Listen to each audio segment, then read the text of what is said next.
Hello guys, can you hear me?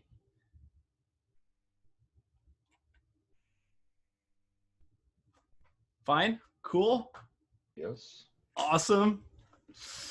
Oh man, excited to start another one.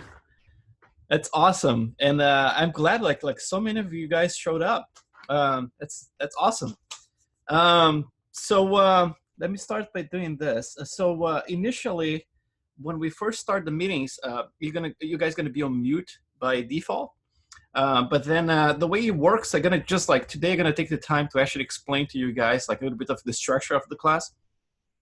So basically, like for the first hour, I'm gonna be working on stuff, and then I'm gonna be basically like describing every single part of the process, right? I'm gonna be sharing my screen right here, so you can take a look at what I'm doing right now. Let's see. So can you see the screen right now?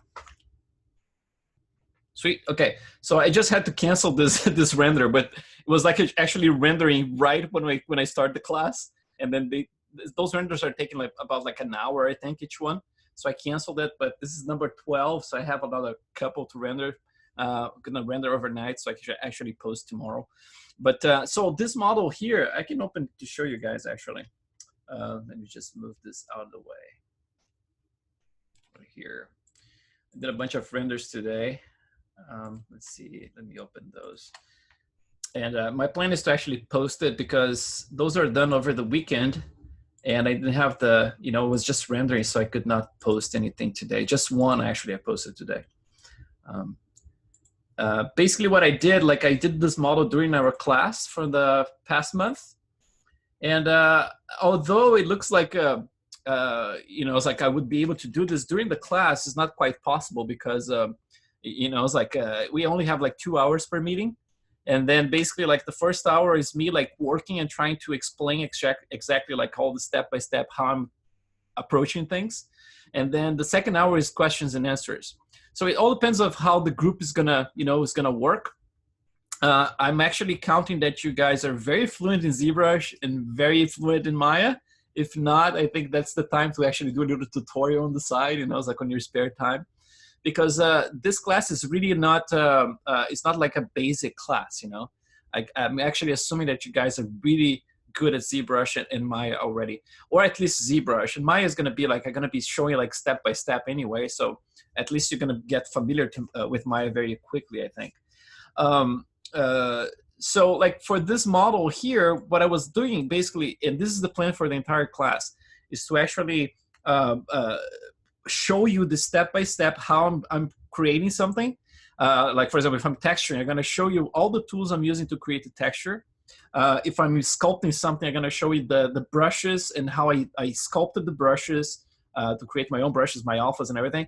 And then everything that you guys are not seeing me doing, for example, like the stuff that comes after the class, is gonna be basically a repetition of that process. But my intention is to actually keep you guys in the loop at all times of every single step I'm doing.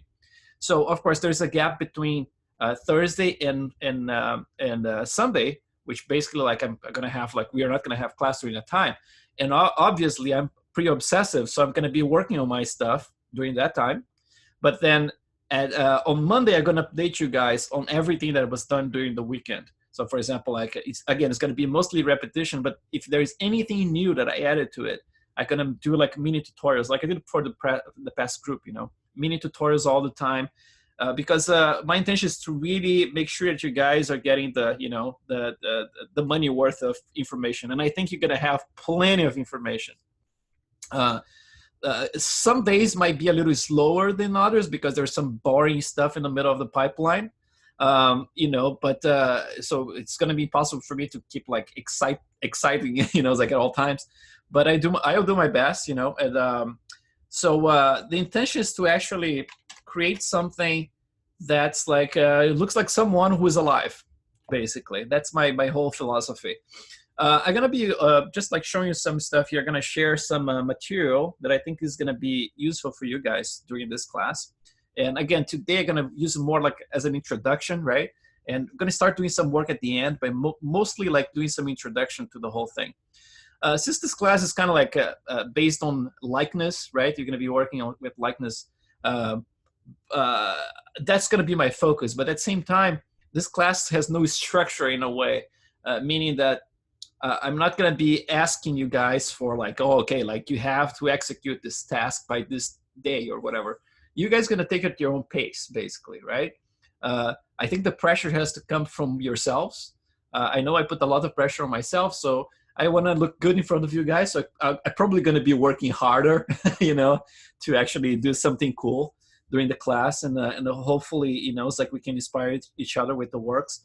But I'm going to start with this. So Darren actually took my class, the first one, but I cannot take credit for anything that he did there, in this page, because he actually did this before my class. He's already pretty awesome, but he was so busy during the class that, you know, he's catching up with the videos now. But he wrote this article here. If you go to Artstation, / artwork, and then that's the address right there, W8. YRQO. He has this awesome article about likeness, how to approach it. You know, it's like the importance of the cameras, where to find references, for example, especially with you know, those celebrities. You know, it's like they have those mug shots. It's a very cool, actually, source that I never thought about it. So this is very clever. And then finding unusual angles like that, for example, very important. This article is very brilliant. You know, it's like you're going to find a lot of awesome information in there on how to approach likeness. You know, it's like unusual faces like that. So, you know, it's like he managed to capture, for example, like multiple angles. So it's basically like you have all the angles in there for you. Save that article in there, like that address, so you can actually access later. Another thing you're going to be showing here, since you're going to be doing a lot of very high resolution, like super high def, like detail and everything, this website here, you can also copy the name, Daniel, I don't know how you pronounce Boshang or something. So he has this amazing super high def images that you can keep zooming in forever, right? And then you can see everything. You have like reference for peach fuzz, for everything, you know, it's like the pores, wrinkles, everything. So this is very, very cool website. So save that one. He has multiple different subjects in here. He has like a gallery in there. And then have fun with that one. So that's another reference. Another reference that I use from time to time is this 3D scan store. I'm not going to be using any scans for the model itself. What I do, I use this website sometimes to take a look at the albedo, you know, the type of color variation you get in the texture, to see some of the detail, the way that's capturing the scan. But in terms of using scans, this whole class is about doing most of the work completely manually, right? This website is very cool too. You can actually save this one. This is a study that came on microgeometry some years ago, and it was very cool about like how to break the kind of like plasticky look of the face by actually adding microgeometry, which is this micro bump or displacement breakup in between the pores, right? So you have the pores and everything in place, but you have this micro breakup in between, which makes the specular actually break up in a way that it becomes more natural. You know, it's like you get all these sparkly tiny little dots right there. So that's basically the reference, the real reference, and this is basically the render with the micro displacement, and this one without the micro displacement. So you can see how, you know, nicer it gets with the micro displacement. So that's another one. And then, of course, texturing XYZ, I always use as a reference because it's where you can find the best like detail stuff from scans. But I'm not going to be using any texture XYZ. Everything is going to be done manually. The pores, I sculpted my own pores. I'm going to show you the process, how to do it. The micro displacement, if I need to do anything with that, same thing, is going to be everything created manually. But I'm not going to blame you guys or anything like that if you decide to go and use something like that to save yourself some time. Some of you guys are in different trips, you know. Some of you want to improve maybe like your lighting setup. Some of you want to improve your skin shader, you know, it's like the skin detail and everything. So anything you guys can use, I'm totally cool with that. You know, it's like if you want to use some of this stuff, I'm cool with that. Just showing you there.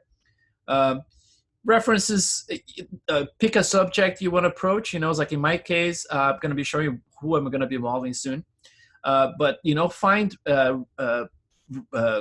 references that actually are related to that.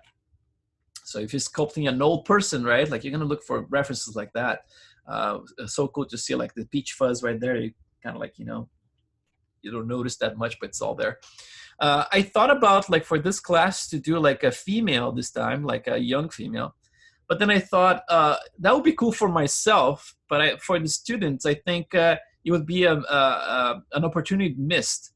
That would be like, for example, like to sculpt something super detailed and everything. Like, you know, there's nothing more broken up than the surface of the skin of an older person. So that's why I'm always fascinated with that. And I think it's more rich for you guys as an experience if I show that. But again, pick any subject you want. If you want to do a younger person, everything is going to be, we're going to have to be toned down, but most of it's going to be there. So my reference, I'm going to be sculpting Ray Harryhausen. And my intention is to actually create a gallery of people who inspired me.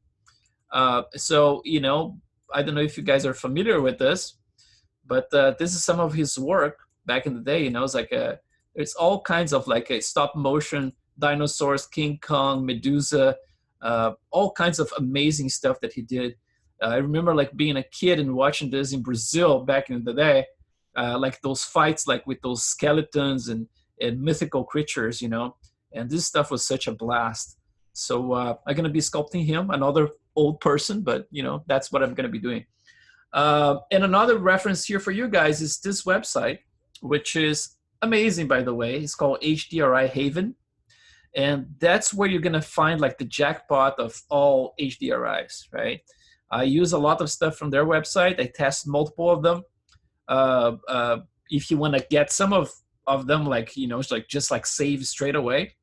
I normally get the ones that are more diffuse light, or the ones that have like a side light, like a window, or especially like top light, if you can find any of them.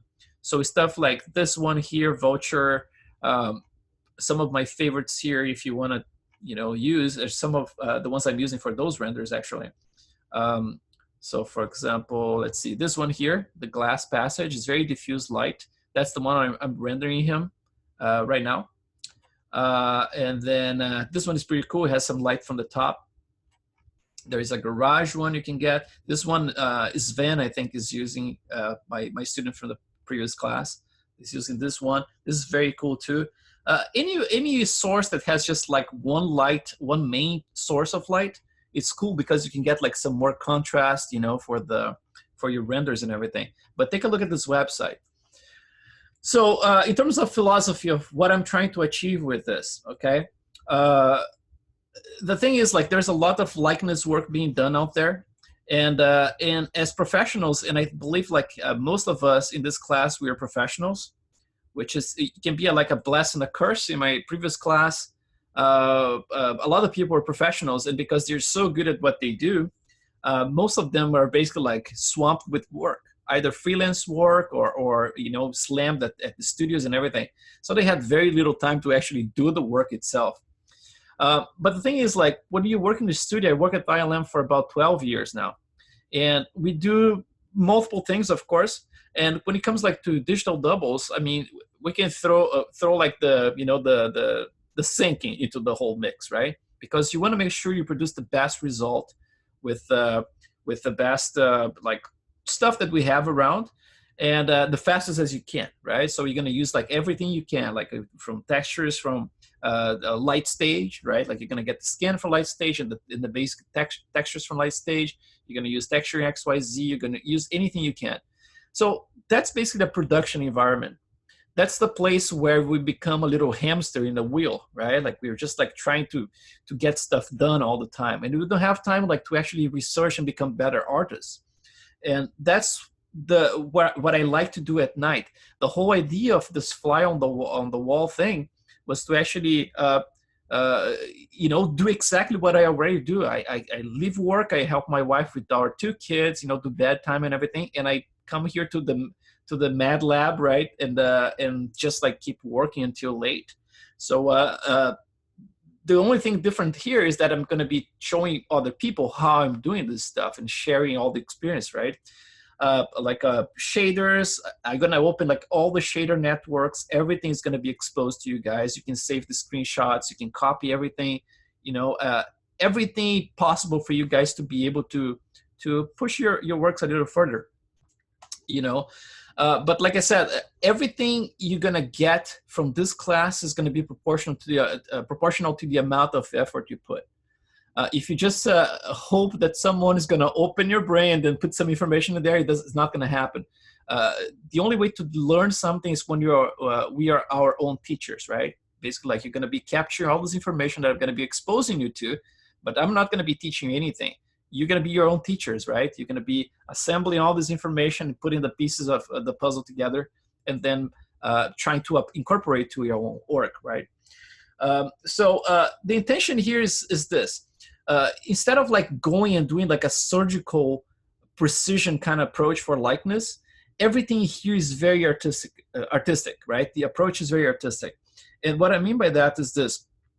I always thought like likeness would be a boring thing, because it's basically like, what are you doing? You're just like reproducing reality, right? You're just like trying to recreate something that's already there. Why you're doing this, right? If there's a picture already, why you're doing this? But the thing is, like, in the surface, looks like that's exactly what I'm doing. But there is a lot of freedom in the middle of this whole thing. Here's the catch.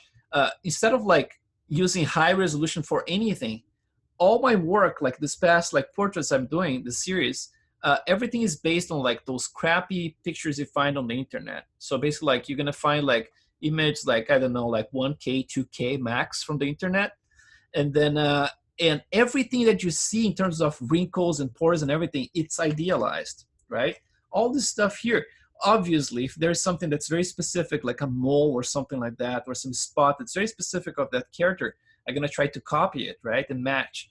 But everything else, for example, like if I look at his face and I see those blood vessels in his face, I'm gonna map in my brain, for example, like, oh, they're roughly around there and here, but I have freedom to actually add them and create this. So basically, like, what I'm trying to do is it's creating like an impressionist kind of painting, right? The impressionists, they used to paint light, right? The whole idea was to actually capture light and put in a painting. So forget about the detail. It's all about capturing the light. In this case here, I'm trying to capture the soul of the character. So that's the most important thing, is to make sure that characters are alive. But also there's something that's, it's a little bit of a contradiction actually, because I'm trying to avoid being surgically precise when it comes to detail. But at the same time, my models, you can actually look from up close and they hold up.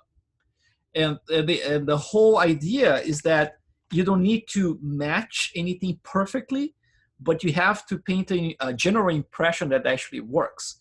So we're going to be trying to understand how the structure of the skin works, like the pores, you know, it's like different types of pores in different areas of the face, how they blend, how those areas blend between each other. You know, it's like it goes from deep pores to a little bit shallower pores and into wrinkles, and things break up, you know, multiple layers of breakup. A lot of stuff you're going to be studying, for example, comes to compression, right? We're going to try to, like, when you're modeling anything, we're going to be thinking about that as being a physical thing, a human, right? So when I was painting, for example, the maps, I was describing in real time for people why I was adding those, you know, lighter colors, because there's this squint, and then the squint is actually causing the blood flow to actually vanish from those areas, right? And then you get a little bit of more white in there. At the same time, there is more fat deposits in here, and then there is a slightly greenish yellow surface that's underneath, the material that's underneath. So I have to try to capture those things. If I'm painting the nose, for example, and I know there is a cartilage in here, I'm going to try to reproduce that by adding a little bit more yellow and whitish around there. I want to make sure that I'm capturing the underneath structures when I'm sculpting and painting anything. So if it's like a skinnier person, you're probably going to have, not a skinnier person, but a younger person, you have like all those fat pads underneath the skin, and they're complete. They're basically like all the fat pads, it's almost like you don't have any gaps between them. But then as you age, all those fat pads, they start shrinking, and then the bone structure is going to start being revealed more and more. So as you get older, you're going to start seeing like more bones, right? for example, like forehead, it's going to see more bones, and eyebrows, you know, sometimes the zygomatic and things like that. Ears going to grow, all kinds of stuff. So as we go through those steps, I'm going to be describing why I'm doing certain things, and everything. It's kind of like you know, it's intentional, right? We have to have an intention.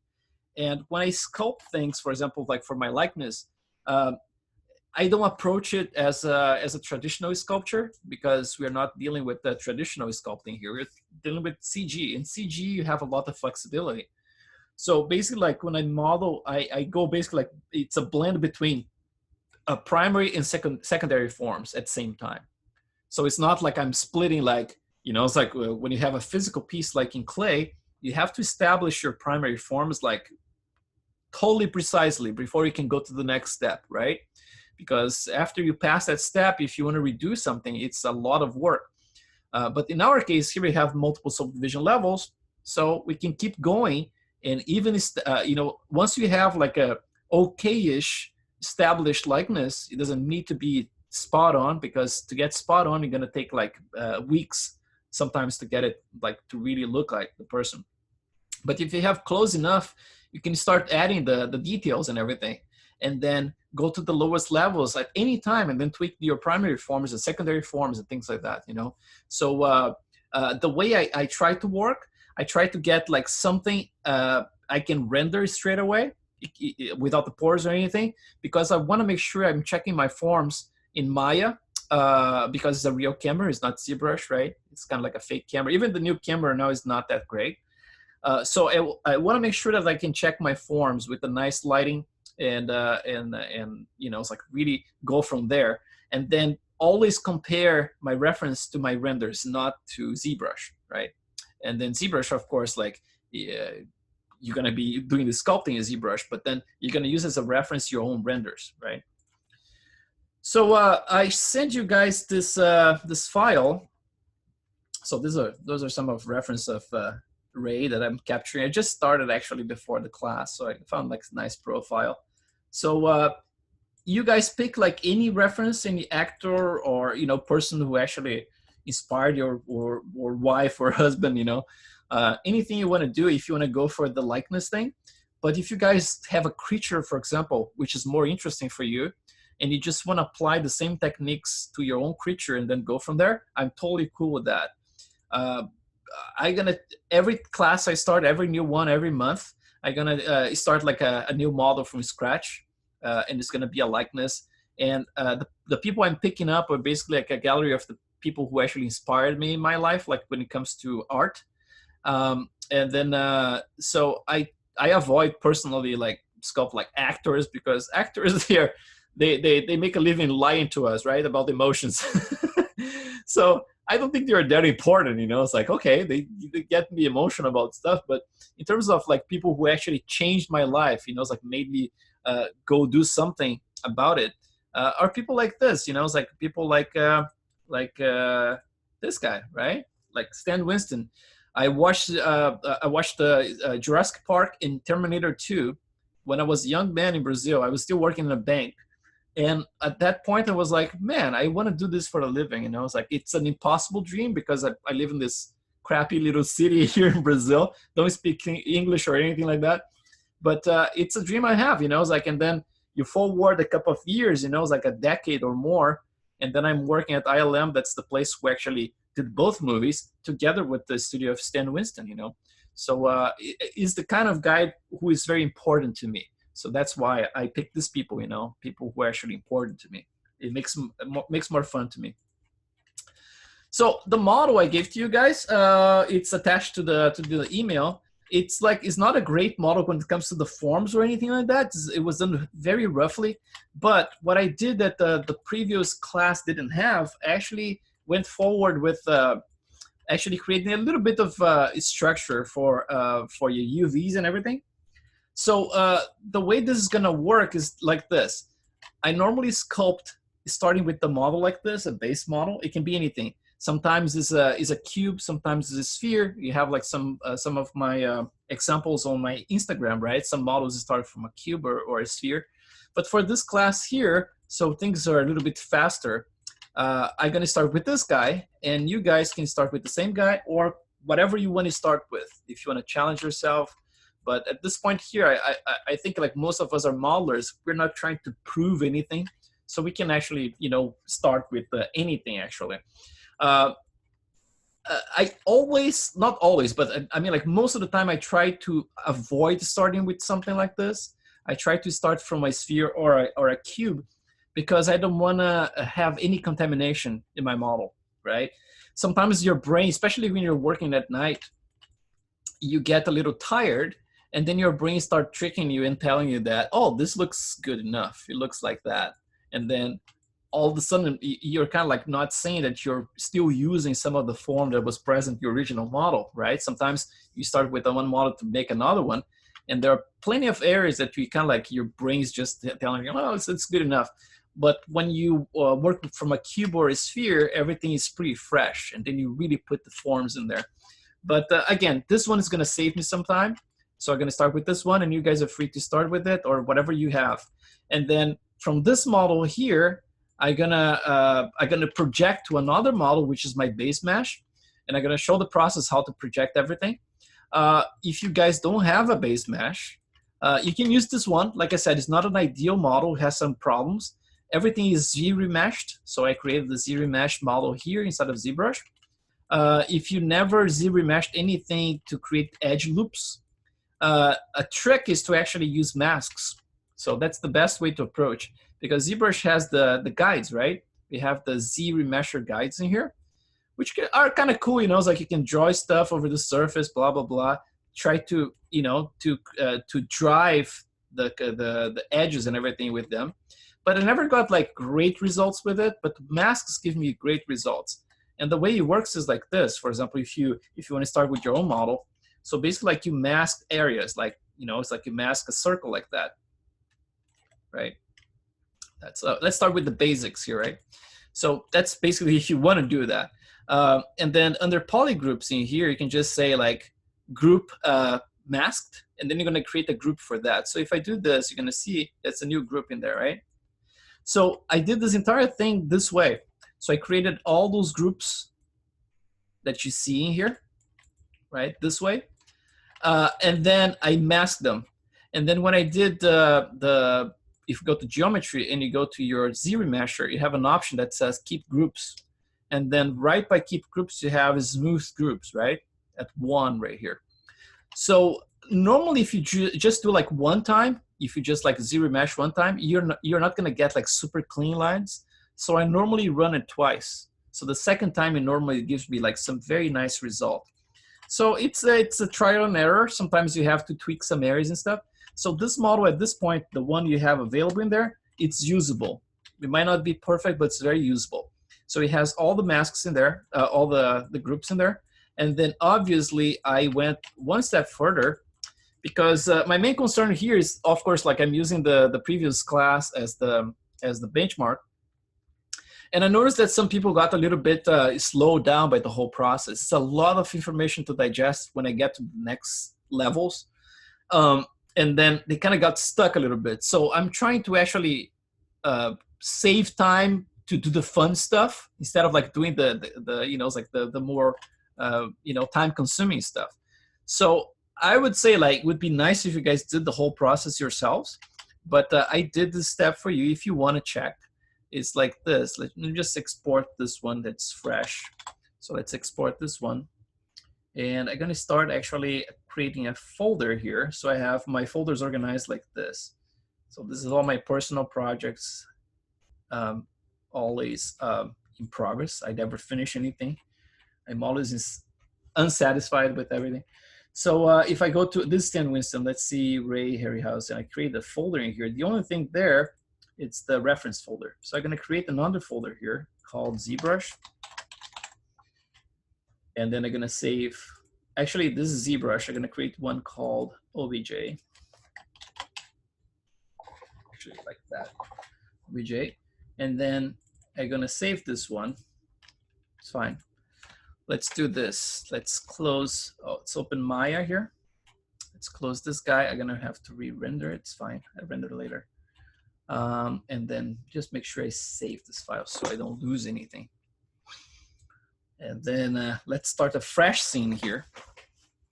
If you guys are familiar with Maya, you know that you need to actually set up a scene, right? Like you need to set a project every time you start something. Otherwise, the files go everywhere. So we're gonna do this now. So just like starting from the basics, I created this folder called the name of the character, Ray Harryhausen. And inside of it, I only have now references, ZBrush, and OBJ, right? That's ZBrush and OBJ just for the ZBrush files and everything. So now this one is saved. So first thing you're gonna do, you're gonna create like a new scene here in Maya.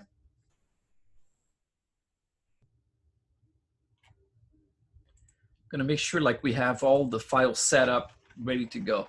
And then here you're gonna notice there is a other file. If you go to File, there is a project window. So if you click in project window, you can browse here where it says new. You can click this one here. So I have personal projects, right? And then I have, let's go here to Ray, right there. So you see now I have projects and Ray Harryhausen. I just browsed for that folder, right? And then actually I can do this. Look, I can just cut this one and I can just put the name right there. So it's gonna be under here and the name of the project is gonna be this. It's probably gonna override it. So I have all those folders, all those names are gonna just accept. So now let's go back to our scene, like to the folder we had before, just with the OBJ and ZBrush, and now we have all those folders in there, right? So that's the ideal situation to start working with Maya and then ZBrush. That's how I create my structure, you know, and everything goes inside of this. So now, if I, for example, like if I go and I browse this little button here, which is the render settings, you're gonna notice the first thing is that at the very top in path, you're gonna see the project set, and image is gonna be the destination for my renders, right? That's the first step. I'm gonna set it up here so we have everything in this first one. It's gonna be recorded, so we have all the settings ready to go. So let's do this. So if I'm gonna be rendering Ray, I can just like name Ray. I normally put like a letter, and I keep doing different iterations. So I go like A and then B, C, blah blah blah. So I'm gonna keep that one. And one thing that I do in Maya, it's normally I set up like an animation for my camera. So for example, like each frame, I save a different camera position and like depth of field and everything set with the keyframes. And then I can just render a sequence. And I have like all those screenshots from different angles rendered overnight, right? So in order to do that, you have to actually set up your animation here. So by default, you're gonna see there is like name and extension for the metadata data, yeah. And then yeah, English is not my main language, as you can tell. But so under name in here, you have like name, extension, name, number, and extension. That's the one I pick normally. So if you do that, so that's an example right there. It's going to look at Ray A and then 0001 and EXR, right? I use EXR by default. I think it's the best format. It gets 32 bits and it looks awesome. And then the start frame and then end frame. Let's keep the way it is, like 10 frames in here for Maya. Camera is perspective. I can create a different camera. I just have to make sure that the renderable camera is going to be present in the listing here. And then here for the resolution, I normally render either at 900 by 900 or 1000 by 1000. And those are actually ideal for posting on Instagram. That's why I do it that way. So I post a lot on Instagram and then share it to Facebook. So that's basically what I do here. This tab for options, nothing. So this is basically like the main tab. Now for Arnold render settings, I start this whole thing here by cranking each one of those to 3. And the way it's gonna, I'm not gonna use any volume rendering or anything like that, fog or whatever. So the way it works is basically like the stop here is the multiplier, and it's gonna multiply by those numbers, right? So you see right here, like I have a total number of lights, total with no lights. So 252 samples. So transmission samples 81, 81, 81, right? Diffuse, blah, blah, blah. So if I crank this one to 4, for example, you see it's going to start multiplying. So now it's a max of 256 for transmission and total 560. And then it keeps going up, right? So for my test renders, when I'm working at home, I use 63333. Some people say that's too much to do render tests, and I'm gonna tell you why I use it a little higher. But then for those renders you saw today, they are actually at 8, right? So those renders are rendered at 8. So it holds up. You could, if I wanna go like higher resolution, and maybe I can keep it 8, or sometimes I crank it all the way to 10, sometimes even 12. But that just increases a lot of the render time, right? So I'm not gonna be doing this. So for now, I'm gonna keep it 633. And then adaptive sampling, I'm not using it. You can use this one. Basically what it does, you can set up like starting with this number, but then you can go as high as 20 or something. You know, you can set up, for example, like 8 as a maximum. So you see like from 1260 to 2240 samples, but I'm gonna keep this one off. So I'm not gonna be doing variable. Clamping, you know, sometimes I use it, sometimes I don't. In this past scene, I didn't use it. It was fine. It didn't have any fireflies or anything. For the filter, all of them, they produce different results. So the best way is to actually test some of them. This Blackman Harris and Cat Rom, some of them produce like a crisper kind of detail when you render your stuff, but it's just a matter of like preference and finding the ones you like. Reading the documentation for Arnold, it turns out that they even mentioned that, you know, sometimes it's just like better to actually keep a Gaussian and then just play with the width. So for example, like if you want a crisper result, a little sharper detail, you can go like, for example, like 1.5 instead of 2, or even like 1.2, you know, something like that. So I'm gonna keep it 1. Let's do 1.2. Actually, it's gonna be 2, 1.5. And then for advanced in here, this one is gonna add more time to render, but it gives you the nicest result. So you see, like enabling this checkbox, triple shader evaluation in the subsurface scattering. So what the auto bump is. So auto bump is basically a very clever feature in Arnold, if you're not familiar, which is basically like if you have the displacement map and you assign to your model, and let's say like we're gonna be working with HD geometry, basically like that model, I believe you see subdivided, you're gonna reach like a very high number, like 100 million polygons in HD, right? For that head, the one I gave you guys.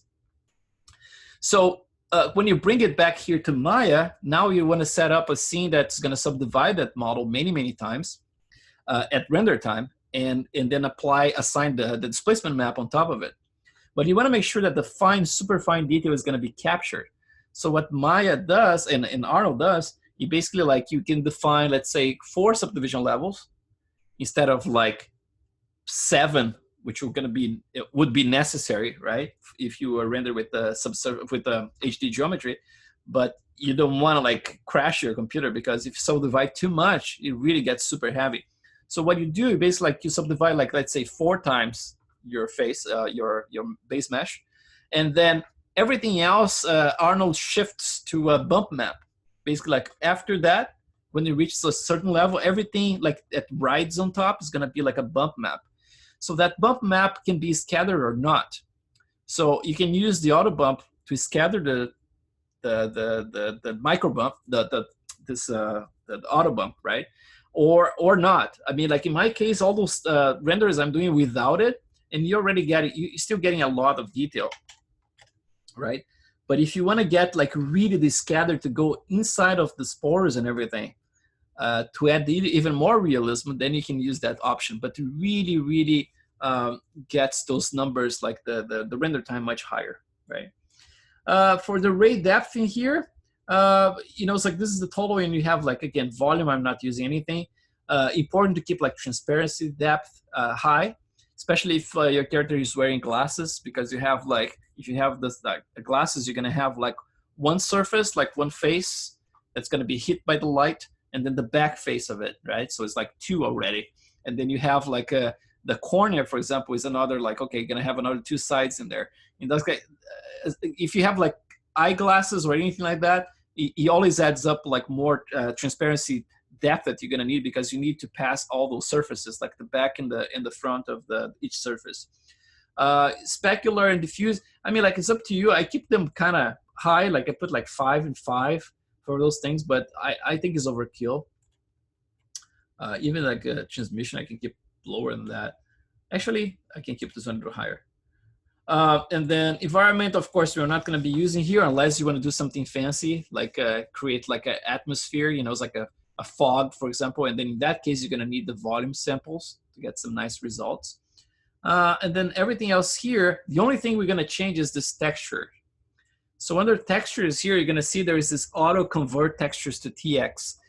TX is a native format that Arnold uses, which basically, I believe it works as similarly to what Mental Ray did in the past. I believe it should be similar, which is breaking up every single texture into multiple tiny tiles. Basically, like it becomes like those tiny tiles basically like load into memory like one by one as you render. So instead of like loading the entire scene, the entire texture, it's just load those little bits as it renders. So I think that's the way it works, but I might be wrong. But in the past, like Mental Ray had something similar like that. So the thing is, like, I'm not using TX because my machine has enough RAM, and also because Arnold has this thing by default that everything is auto-loaded. So if you're, for example, like constantly updating your textures, all of a sudden, like you're gonna see like, oh, it's not doing anything. I'm rendering stuff, and then I don't see any results showing up. It's because it's basically like auto-loading the stuff that you already have in there. So I'm gonna turn it off for now, and see like this one here. Use existing TX texture is gonna turn it off as well. And then under subdivision here is optional. The max subdivision is just like, it is what it is. It's gonna subdivide until that point max, but you don't need to change it, you know? If you wanna make sure like, okay, if by accident I hit the number that's crazy in there, I don't want like Arnold to go over 5 subdivisions or something, you know? So I'm gonna put 10 in here, but you know, it can be anything actually. The 255 as default works just fine. And then the last tab here is the system that we're gonna be working with. So the first thing I change here, I keep the spiral, which is the default, and you can change anything here, right? This is basically the order you see those little squares rendering, right? Like the little tiles when it renders. I like the spiral because it shows me the area of most interest, which is the center of the image. So it starts rendering right there and goes in a spiral like that, and it starts revealing the whole image. But the thing is, like, depending on the machine you have, if you have a game machine or, you know, or a workstation, you have probably like multiple cores. And in this case, if you click this one and you just bring it down all the way to 16, this is the size of the little bucket. It's going to be only like 16 by 16 pixels. That means that one processor is going to take care of this tiny little tile and then move on to the next one right after. So you're going to see the results pretty fast if you have multiple processors, you know, instead of like concentrating and focusing a bigger area, it's going to just render and move to the next one, the next one. So for the record, like the machine I'm using here, if you guys are curious about it, this is a dual Xeon, 8 cores each. So it's basically like it's a 16 core machine, 32 threads, and has 96 gigs of RAM. It sounds pretty impressive, but this is a used machine I picked up from eBay. I had no money last year and I had to get a new machine. So I got this one. It was $1,050, which is nothing. It's a HP Z620 machine. And it's basically like I picked up, you can find them in there. Like they have like multiple of those. It was like 1,200 and I offered like 1,000. They said, oh, it's 1,050. I was like, cool, let's do it. And then I put the GTX 1070 that I got from eBay as well for another $300. So this machine was total like 1,350. And it's an excellent machine. It's the best machine I ever had, like in terms of stability. It's very stable. And 96 gigs of RAM, it's great. But ZBrush doesn't use all of that. It's going to use just like probably like 1/3 of that max. So it's an impressive number, but I don't think you guys gonna need that much. Maybe like a 32 would be a minimum I recommend. So if you have only 16, that's too little. But 32 would be a minimum. 64 would be ideal, I think. So if you can get 64 bits, you know, get like use stuff like I do, you know, it's great. So this is 16 you're gonna use right there for this purpose. And then this thing here, some people were asking in the previous class if I was doing like a rendered in passes, basically like rendering the specular separate from ambient occlusion and whatever, you know. And I said, no, I actually render everything in a single pass. People like to have control over the passes, right? So for example, like if you're gonna control, you're gonna more spec instead of like rendering everything again, you can just do that. And I think that's very cool when you're in the process of trying to get like images out there like super fast and you need like a lot of flexibility. But there is one thing when I was watching a documentary from Pixar about, I think it was like Finding Nemo, and they are talking about trying to actually add everything. Everything you see in the movie was actually straight from the render. Like there's no comp involved. They tried to resolve everything in render.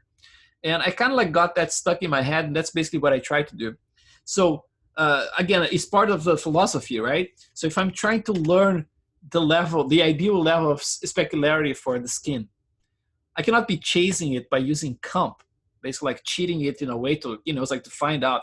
I'd rather do multiple renders and really try to capture that and then learn the process. And then at the end, I have a render that looks like this, that I might need some tweaking in the color, but it's not by much. You know, it's like I could post it like this and should be fine. So it's part of like, I guess, the philosophy, you know. Let me just see if someone is here. I'm hearing a little bit of, yeah, I muted someone because it was a little bit, I was hearing some chewing in there. Someone is eating fries or chips. So I basically avoid this, but it doesn't stop you guys from using it. You know, it's like you can look at for tutorials. Basically the way it works is just like clicking each one of those passes, you can get just a subsurface, you know, and just add in here, and then you add a new pass. So I'm not going to be doing that, but you guys can do that way. And then that's about it for the render stuff, right? So the next step is to actually start working with the model, but then that's going to be after we actually set up our ZBrush scene and everything. So for now, I'm just going to save this as a dummy scene. It has the settings all saved in there. Another thing I do is this, you see like there is this workspace that's in my 2018 and 19. I'm using 2019 now. And you have all those workspaces. You have the Mac Classic and everything. I normally switch to XGen Interactive Groom, which gives me this little tab in here. That's where I actually manage everything, right? Channel box and all this stuff. It's all there with the outliner. So it's pretty convenient to me. I'm just gonna save this one, save scene as, and it's gonna go straight to that folder that we set up the project. It goes to scene, and I'm gonna just put like Ray render 1 MB. I normally save in my binary. It's much smaller than ASCII. Of course, you cannot edit it if you have a problem. ASCII is better if you want to edit manually, but I just saved this one because it's much smaller in size. So that's saved right now. Let's jump back to ZBrush. And let me just check the timing here. So again, it's 10:18, about 12 minutes. I'm gonna open the mic for you guys to ask any questions. You know, it's like today is more like an introduction kind of thing and setting up those scenes first. And I mean, I'm gonna open the mic. You guys can ask any questions. And during the entire process of like all the next days in this class is gonna be always the same. Gonna be working, explaining how I'm doing stuff, and then opening the mic after 1 hour. And then the last hour is open for you guys to ask anything. I would like if it was kind of like related to the stuff we were studying that day, so it doesn't get like all mixed together, right? But in the previous class, I mean, like I had no problem. I had zero problem if people were like, okay, I had a, you know, it's like I have a question back in, you know, that class, you know, like that session. I still have doubt about that. And I would just like, okay, let's do a mini tutorial in here. So I would like, you know, it's like basically like exemplify what I was doing. The whole objective was to create this like fly on the wall, which was basically like, okay, you guys are voyeurs, you know, they're just going to be watching me working. But At some point, I thought it would not be fair to just do that because, you know, some people just are not as fluent and stuff. And then it became more like a mentorship. So that means like you can expect like multiple mini tutorials during this whole thing. And if you guys still have questions about it, I don't mind doing, you know, it's like explaining things again.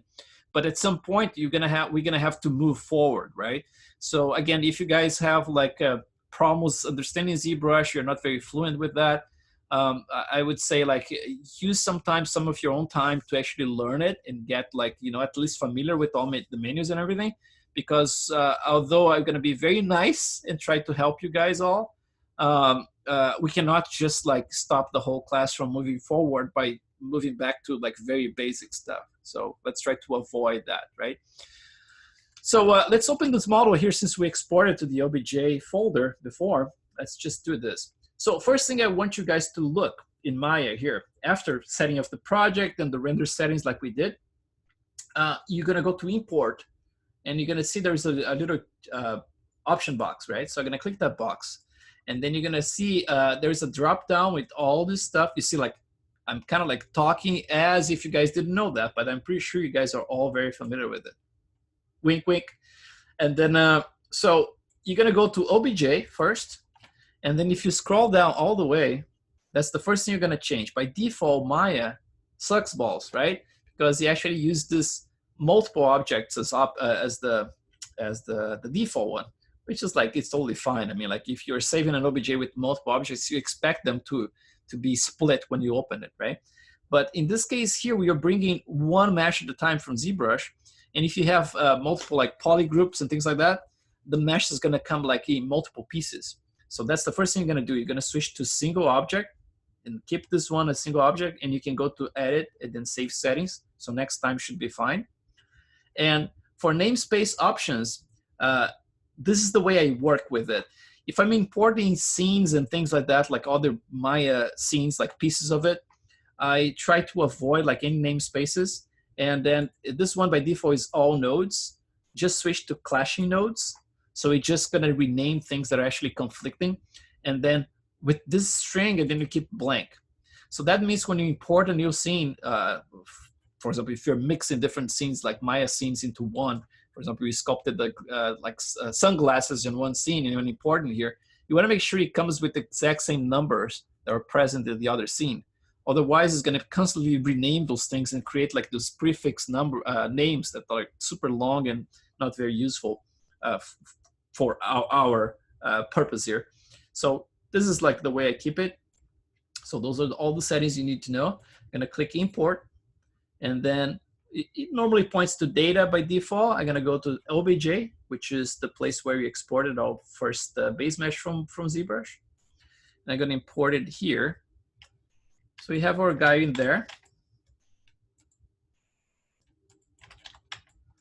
Let's check the scale of this guy here, because it looks like it's very tiny, and that's not the objective. I thought the scale was correct, but this is a good exercise actually, because you guys can scale it up. So let's do this. Let's just check the scale first. So if you click this little animation preferences here, or if you go to your window and then settings preferences, the same stuff. So you're gonna click preferences under window, Windows settings preferences. So if you click settings right here in this menu, you're gonna see I have centimeters and then I have inches here, right? It's up to you which one you're gonna use. Let's keep centimeters for now and save.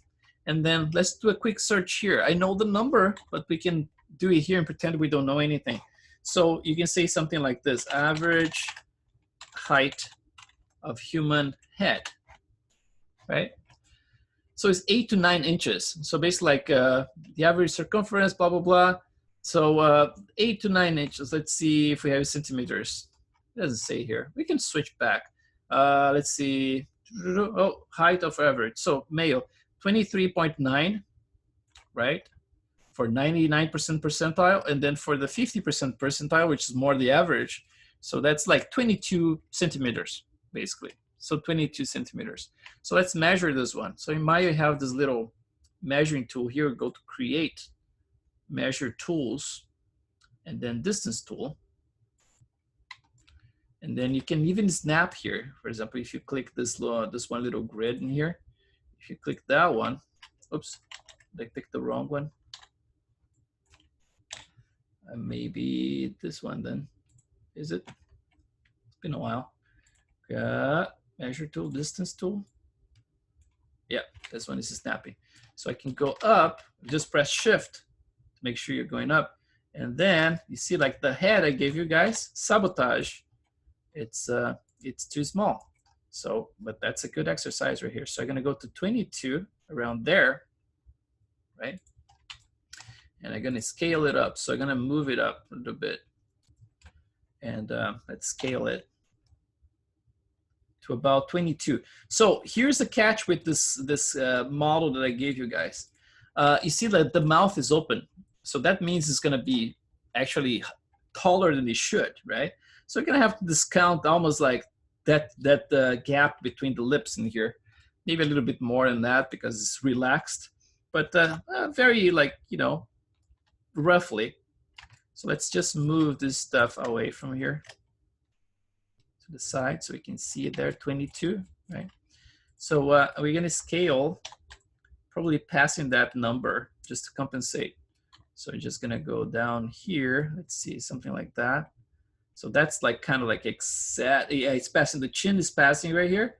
And then that's about 22 from here to here. So I'm actually counting that the chin is gonna go up and then become like something around 22. So that's the thing you're gonna have to do basically with your models in there. So let's do this. Make sure that's in the center in there, looks good. And then I can just say, you can go, I create normally like a bunch of shortcuts in here, like in my custom tab. But basically like those ones are under modify. So you have like freeze transformations and reset transformations. So if I go to freeze, I can just say freeze, translate, rotate, and scale. So freeze transform. And then let's see, freeze. Yeah, it's already frozen, okay. And then reset. So now it's frozen and reset. So the pivot is right there in the 0, 0, 0 world.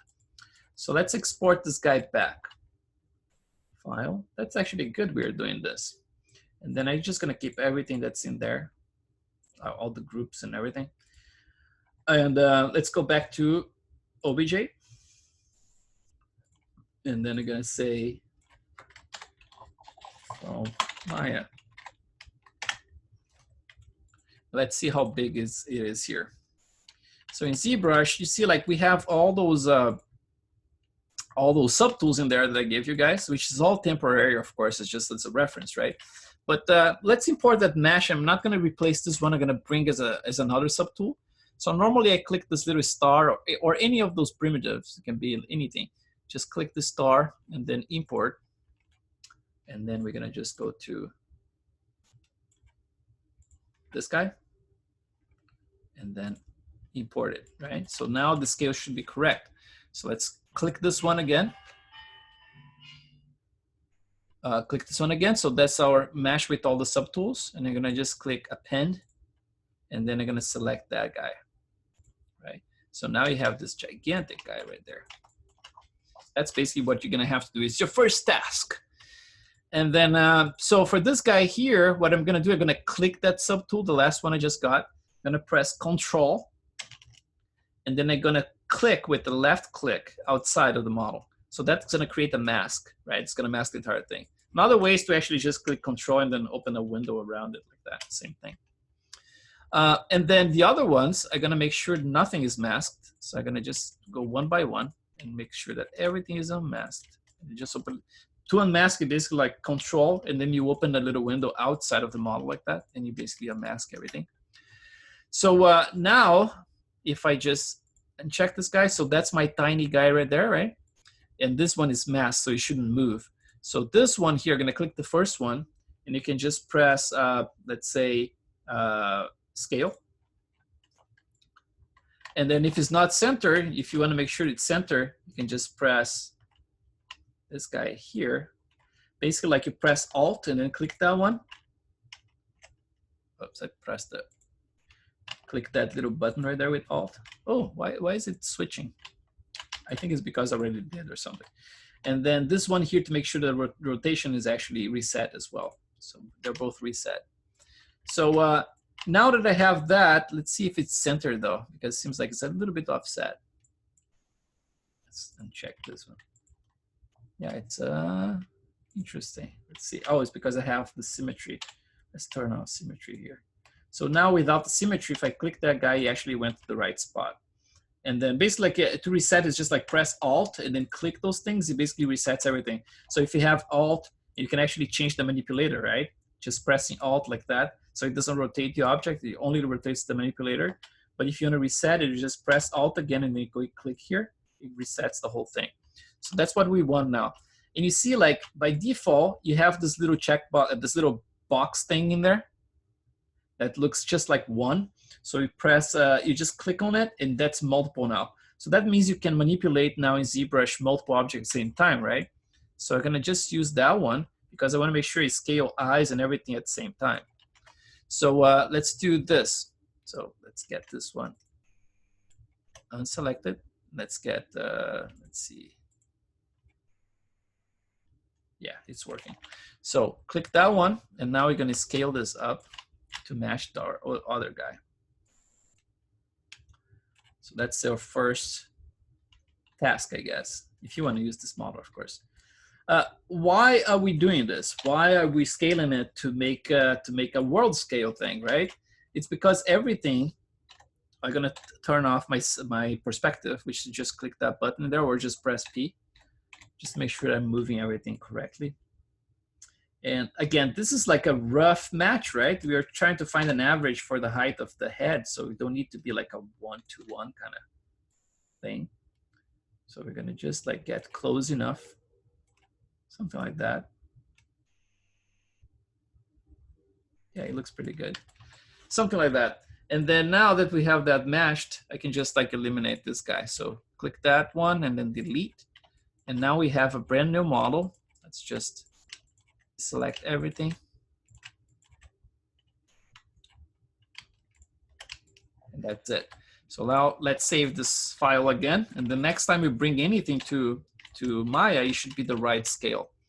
So like I was saying, I mean, like if we're dealing with shaders, for example, like Arnold, you want to make sure that everything is world scale, right? Because you want the shader to behave correctly. By the way, we are at 10:32, so you guys are free. Try not to unmute yourself if you're not going to ask questions, right? Because there's a lot of noise going on. And some of my other students, they have like a family, you know, it's like the kids running around and stuff, so it's very noisy. So yeah, if you have any questions, guys, you know, feel free to ask. And again, thank you so much for being here. You know, it's like and trusting that I'm gonna be able to teach you guys. All right, so let me just save this one. And don't be shy, you guys. This time is for you. Let me just save this one here. Hey, sir. Hello. How you doing, man? I'm fine, thank you. Yeah. Hello, everyone. Since you're preparing your scene, I have a question about a button called Smooth UV in ZBrush. I wanted to know if you use it or not, because I saw you have a UV prepared on this page. Yeah. And I always have problem with that tiny little button called Smooth UV in subdivision menu, I believe, in ZBrush. In ZBrush? Can you go? Yeah. Can you go a bit down? Forgot the name. Oh, it's at the under the UV map. Tab. No, it's not UV map. No, in geometry. In geometry. Oh, in geometry. Yeah. So which one? You see, SUV. Oh, the SUV. Yes. Yeah. Yeah. Do you use it? So this is basically like it's for smoothing the UVs, right? Yeah. Yeah. So in the past, I would be kind of paranoid about this stuff because I was like, man, I have to use SUV And the thing is, like, it was so buggy because Yeah. if you forgot to click it from the get go, from that point on, it was done. Basically, there's no way to recover it. Uh, so Yeah, yeah. so I actually learned not to use it at all. So in my settings here from the multi-map exporter, for example, if I show you what I have here, it's basically like you see the smooth UV is completely off. I think that's the Mhm. best way to do it because you can avoid any seams, you know, especially with the HD geometry. It's going to prevent like seams. And because I'm painting the maps basically all in ZBrush, it doesn't affect me, you know. It's like, it's not like I need, for example, like if I'm painting an eyeball and I need like a perfectly smooth UV so I can actually just slap like a picture of the eyeball in there and like the iris. In this case here, we're going to be painting stuff by hand. So I actually don't care too much about it. Yeah, gotcha. Yeah, Thank you. no problem. And then I can show you here actually the preparation of the UVs, how I did it. Basically, like in ZBrush, it has this awesome thing called the UV Master, right? Which is like a little plugin in here. And there is one Mhm. button that says polygroups in here. So basically, like I create all those polygroups, as you can tell, right? And then I just like click that one and split the whole thing for me. So from that point on, I just brought this model with all the UVs split like that, just like export the mesh, and then back to Maya. I do the cleaning up of the whole thing. So basically, like I reorganize the layout, I reattach some pieces and everything. And then Maya has this awesome suite of tools. So under modeling editors, oh, by the way, I used Maya for over 20 years, I think. And I still cannot find anything. No, I find a lot of stuff, but I mean, like those menus to me, like they have this mesh, edit mesh, and mesh tools. It's because you have your own shelf probably at work, right? No. It's all default. I mean, like that's yeah, my shelf is right here, right? The custom shelf that I Oh have. yeah. Basically, like it's very basic stuff.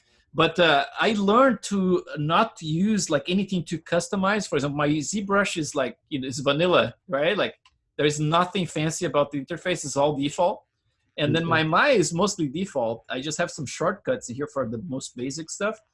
Because if I'm teaching a class or if I'm going to like a conference and Yes. stuff, it's always so confusing because people have everything all over the place, and then you have to remove and you have to bring your own customized stuff. I'm like, you know what? I'm just gonna use the default stuff, so it's easy for people to understand. Yeah. Perfect. So if I go to Windows and then this, I think like since Maya 2018, they put it in here, modeling editors and then UV editor. You're gonna see this guy here, and now they have all those nice little tools in there. And so I'm gonna click the model, and you're gonna see how my UVs are.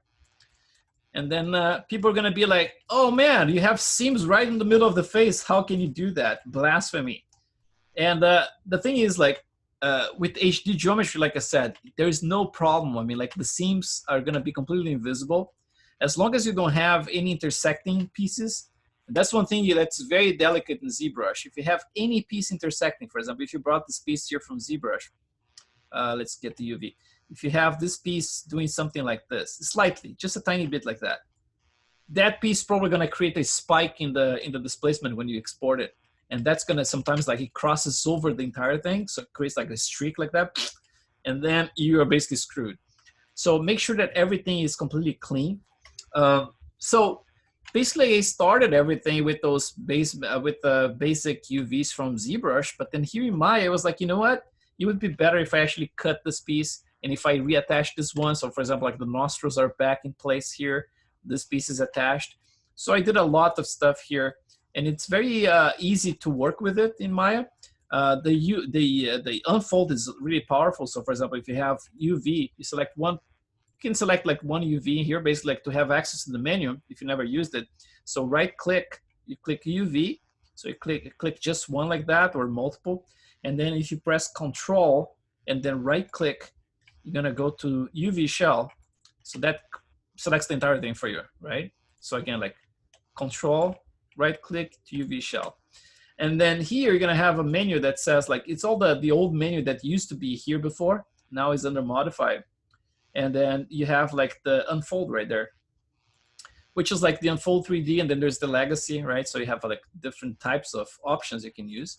So if you click apply, it's just gonna unfold. You see, like, did a little bit of a modification there. You unfold it a little bit further, right? So that's how I unfolded this stuff. And then if I need to attach things, basically like you select the edges you want to attach, and then you just attach. So for example, if I wanted to attach the face right in the middle, I can click the perimeter like that. I'm going to unselect this one. I'm going to just like keep the face selected. Let's do something like this. Just like mini tutorials, you know, it's like most of you guys might know. But so, and then let's see if that's the only thing they have selected. Just press. Seems like that is. And then you can just go here where it says cut and sew. And then you can just say like stitch together. Now you created that face.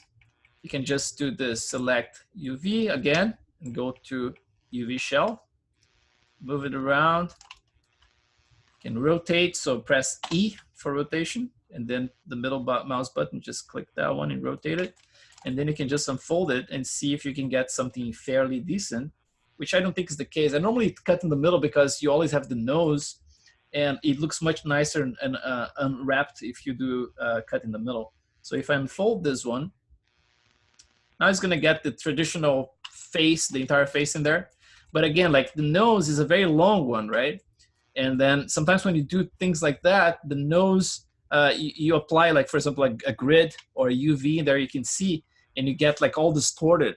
And there's not a lot of ways to resolve it other than cutting this, right? So that's why my option is to actually cut like that.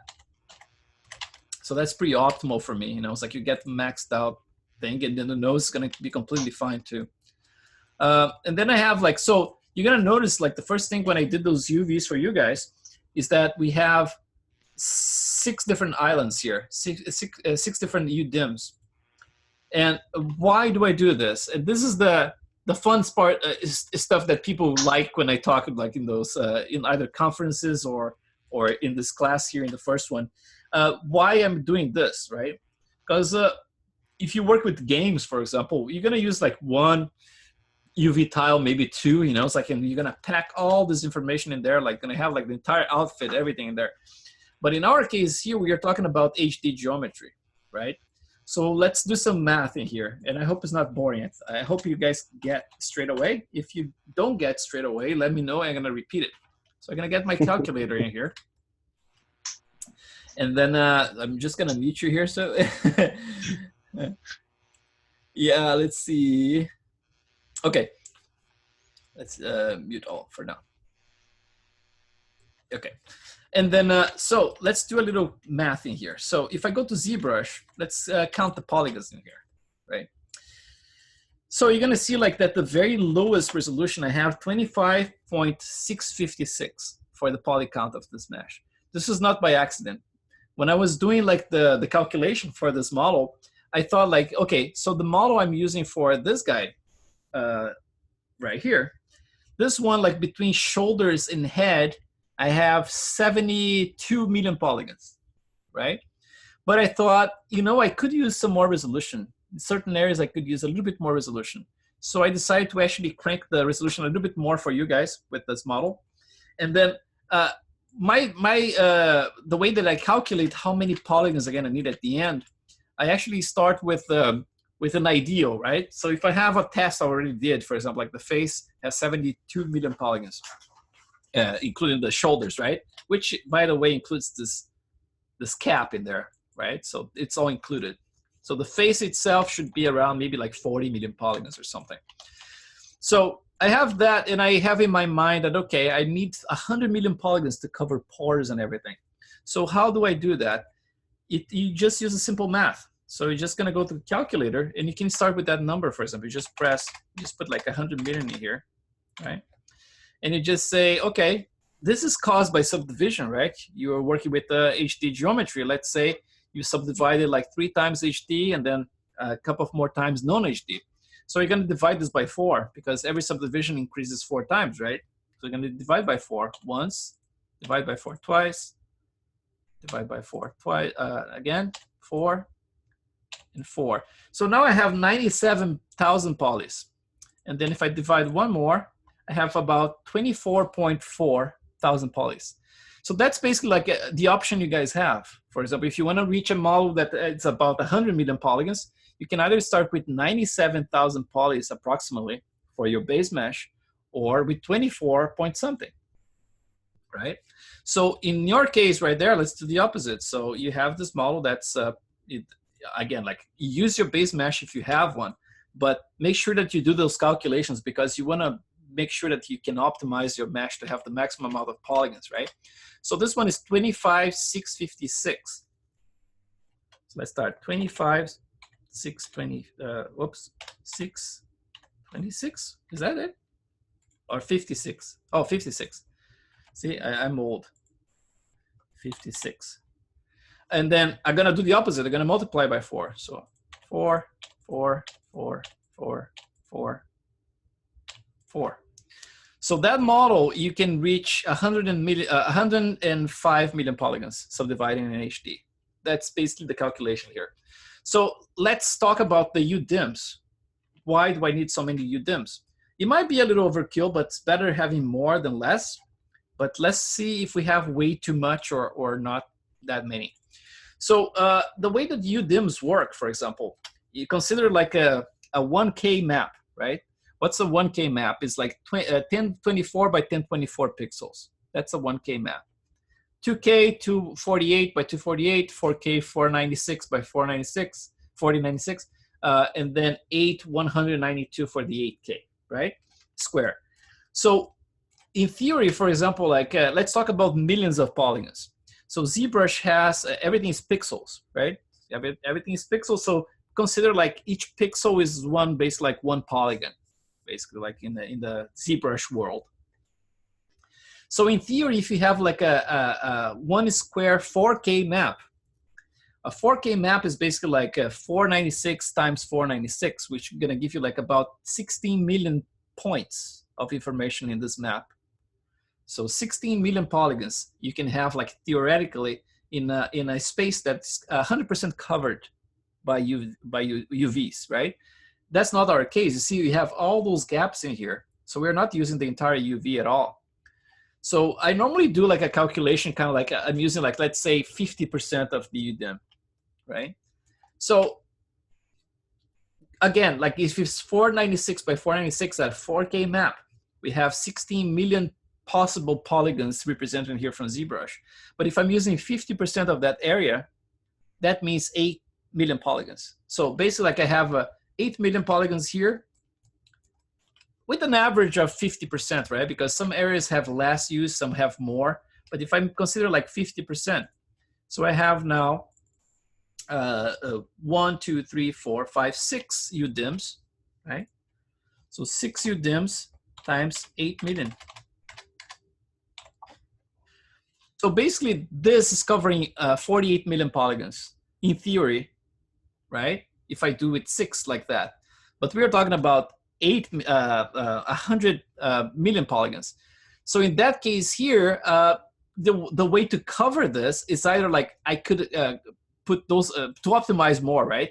I could put those guys into smaller pieces and then use 4K, 8K maps, or break it down even further than this and then get more UDIMs to accommodate more polygons, right? So that's the option. So at this point here, you guys can do that yourselves and anything that's convenient for you because I did a lot of the work for you already. So for example, you could break down those pieces even further and then grow the entire thing, basically like you grow everything proportionally, right? So if you're working with UVs here, you wanna make sure that everything's proportional to the world.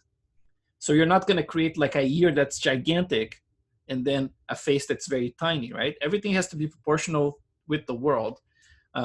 Maya has this thing here that's under modify. You have the layout right here. And under layout, you have this preserve 3D ratios in here. So that means when you make the auto layout in Maya, it actually tries to track the size of those pieces in the world scale, and then it's gonna make everything proportional to each other. This is very important because you don't want anything stretching, right? This is gonna help to prevent seams as well. But back to our calculations in here. So you can look at this point, we have only like 48 million polygons in theory, in average, right? So you want to make sure you have more space, of course. But then you could potentially like increase this into more pieces. And let's say, for example, like if I divide 105 million, let's see, 105 million like that, divided by 8 million, which is like the average 50% of each tile, right? So in theory, you would need 13 tiles, basically like this proportionally scaled up in order to fill up like 13 different tiles. And then that would give you like the best result or cover most of the detail for 105 million polygons in 4K maps, right? But what if you use 8K maps? So 8K maps is a little bit different, and that's the resolution I use for my maps. And in my case, for that character, you only have 5 UDIMs, right? So 8K maps, what's the difference? So the difference is that an 8K map is basically 4 of those tiles put together, right? It's like having those ones here. If you go to transform, let's see. It's basically having this, right? So that's basically a 8K map. So what's the difference? The difference is that now, instead of like having 8 million polygons, because we are using 50% of the 16 million possible polygons in there, now we have 8 and then 8. So basically like you have 32 possible million polygons in one single map at 50%, right? Or completely filled up, it's like 64 million polygons. So let's see if we have, it's gonna be overkill here, but it's better to have more than less, like I said. So if we have like 64, no, actually 32, that's the like 4 of them, right? So like let's do 105 million polygons divided by 32, which is gonna be like one 4K map. So that's about like 3.2 tiles at 50%, you could cover it. So basically like almost like half of this in 4K maps, you could cover it. Would be something like this, you know? So basically like a little bit more than 3 4K maps. But in this case here, we have more than that. And I'm exporting everything in 8K because it's almost the same speed we export from ZBrush. So if I just do a calculation in here and I consider that it's like 50% of 64, so it's like 32 times 6. So this UDIMs I have for you guys, you can actually go all the way up to 192 million polygons, which is like, it's a difference of like 80, almost like 80 something, you know, it's like a little bit less than that, right? Let's do like a right thing here. My brain just went into a spasm. So 87 million polygons difference that you have like as a bonus in here. But again, there are certain areas like this one here, for example, it has less than 50% used. And this one might have a little bit more, right? So you're having plenty of room to work with in there. Again, if you want to do like a precise work, then you're gonna have to actually create a base mesh that has like less polygons than this, you know, and then make sure that when you subdivide, you reach that number and you create the right number of tiles and everything. But again, this is just a starting point for you guys. And now if you understand the logic, why we're creating multiple UDIMs, that's basically what it is, you know, and then you can actually plan your model in a little bit better than what I have here. And then we're going to be looking at this stuff later, of course, but just so you're familiar with HD geometry, because although it's a feature that's being used for many years, you know, it's like it's in ZBrush for many years, a lot of people don't use it because it's limited. But I think the advantage of HD, they far outweigh the limitations. You know, it's like the advantages are much, much bigger. And I'm going to tell you about them. So I'm using like HD geometry in production at ILM since I would say like 2000, I believe it's 2007 when the first Avengers came out. Was it 2007? Let me see. I don't even remember. So quick search here. Avengers movie. Oops, similar. Sorry, while you're searching, I have two more quick questions. Sure. First, I wanted to know for slower machines, do you 2012. prefer to use 2007. more UDIN type? Oh, if I want to, I'm sorry, can you repeat it? For slower machines. Yeah, for it's slower slower machines. machines, yeah, do you prefer to have more UDIN files or bigger textures to have faster render? Does it That's matter? That's a good question. Yeah. I mean, like those 8K maps, they're fairly big, right? They're like 180, 190 megabytes each. And then, but I mean, like if you put together, like let's say, like you have like more 4Ks, you're gonna have to load everything into memory anyway, right? I think it's an option of if you're gonna optimize your renders by using TX format that I showed before. So that one's gonna be everything tiled and loaded like in small chunks.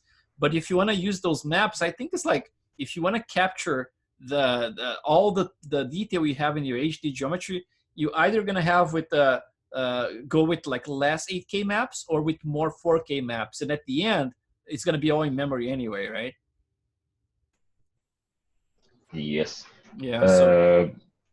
Yep. Another question is, sorry if I'm No problem. locking on smooth UV because that's the reason why I'm go to game industry at that time. Yeah. If you don't want to use HD geometry, okay. For example, for for a prop or something for cloth or something, do you still turn it off or no? Turn off? What do you mean, like HD or? I mean, if you don't want to use HD geometry for example, a prop, yes. Do you turn off a smooth UV or no? Oh, the smooth UV thing. Like yeah, because I'm asking a lot because at that time, I mean, for 5 years ago, I was working on a something for rendering. When I wanted to turn that off in Maya, I would have some stretching going on close my UV scenes. Yes. Yeah. Well, I think like more importantly than the SUV in here, because that's gonna be just like the smoothing of UV anyway. I think it's the most important part is to actually to fence everything, right? So if you're working with props, like let's say like hard surface stuff, either you're gonna use like some kind of like creasing, for example, if you have like hard edges, or you're gonna have to fence it with like basically like 3 edges close together, right? Because otherwise, when you subdivide stuff in ZBrush, it's gonna really obliterate that surface, and then you're gonna get exactly what you're saying. It's like things gonna spread out, and you're gonna get like some stretching and stuff. So I think like it's not too much about the SUV; it's about like how you're fencing your model. Creasing works fine. For example, if you use creasing in Maya, when you bring the model into ZBrush understands the creasing, for example. So you're gonna see like it's like those areas all creased. And then when you subdivide, of course, that area is creased, so it's like you're not gonna get any distortion in there, But I try to prevent to avoid like using SUV for mostly everything.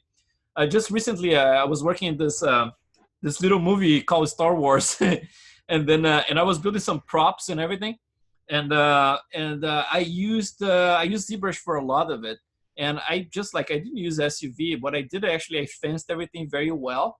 So when I subdivided in ZBrush, everything was fine. I think that's what I would do. Thank you. Yeah, no problem. And I won't ask any other questions. It's all good, man. So like in ZBrush, so just going over the whole way of HD working, right? Let's go over like the pros and cons here first, and see you basically you judge if it's okay. So the philosophy here of this class is to actually do as close as possible as a traditional sculpture, right? So I'm going to be approaching things in a way that, okay, it's going to be almost like a practical model we're going to be working on. I'm going to be doing like the texturing and everything manually.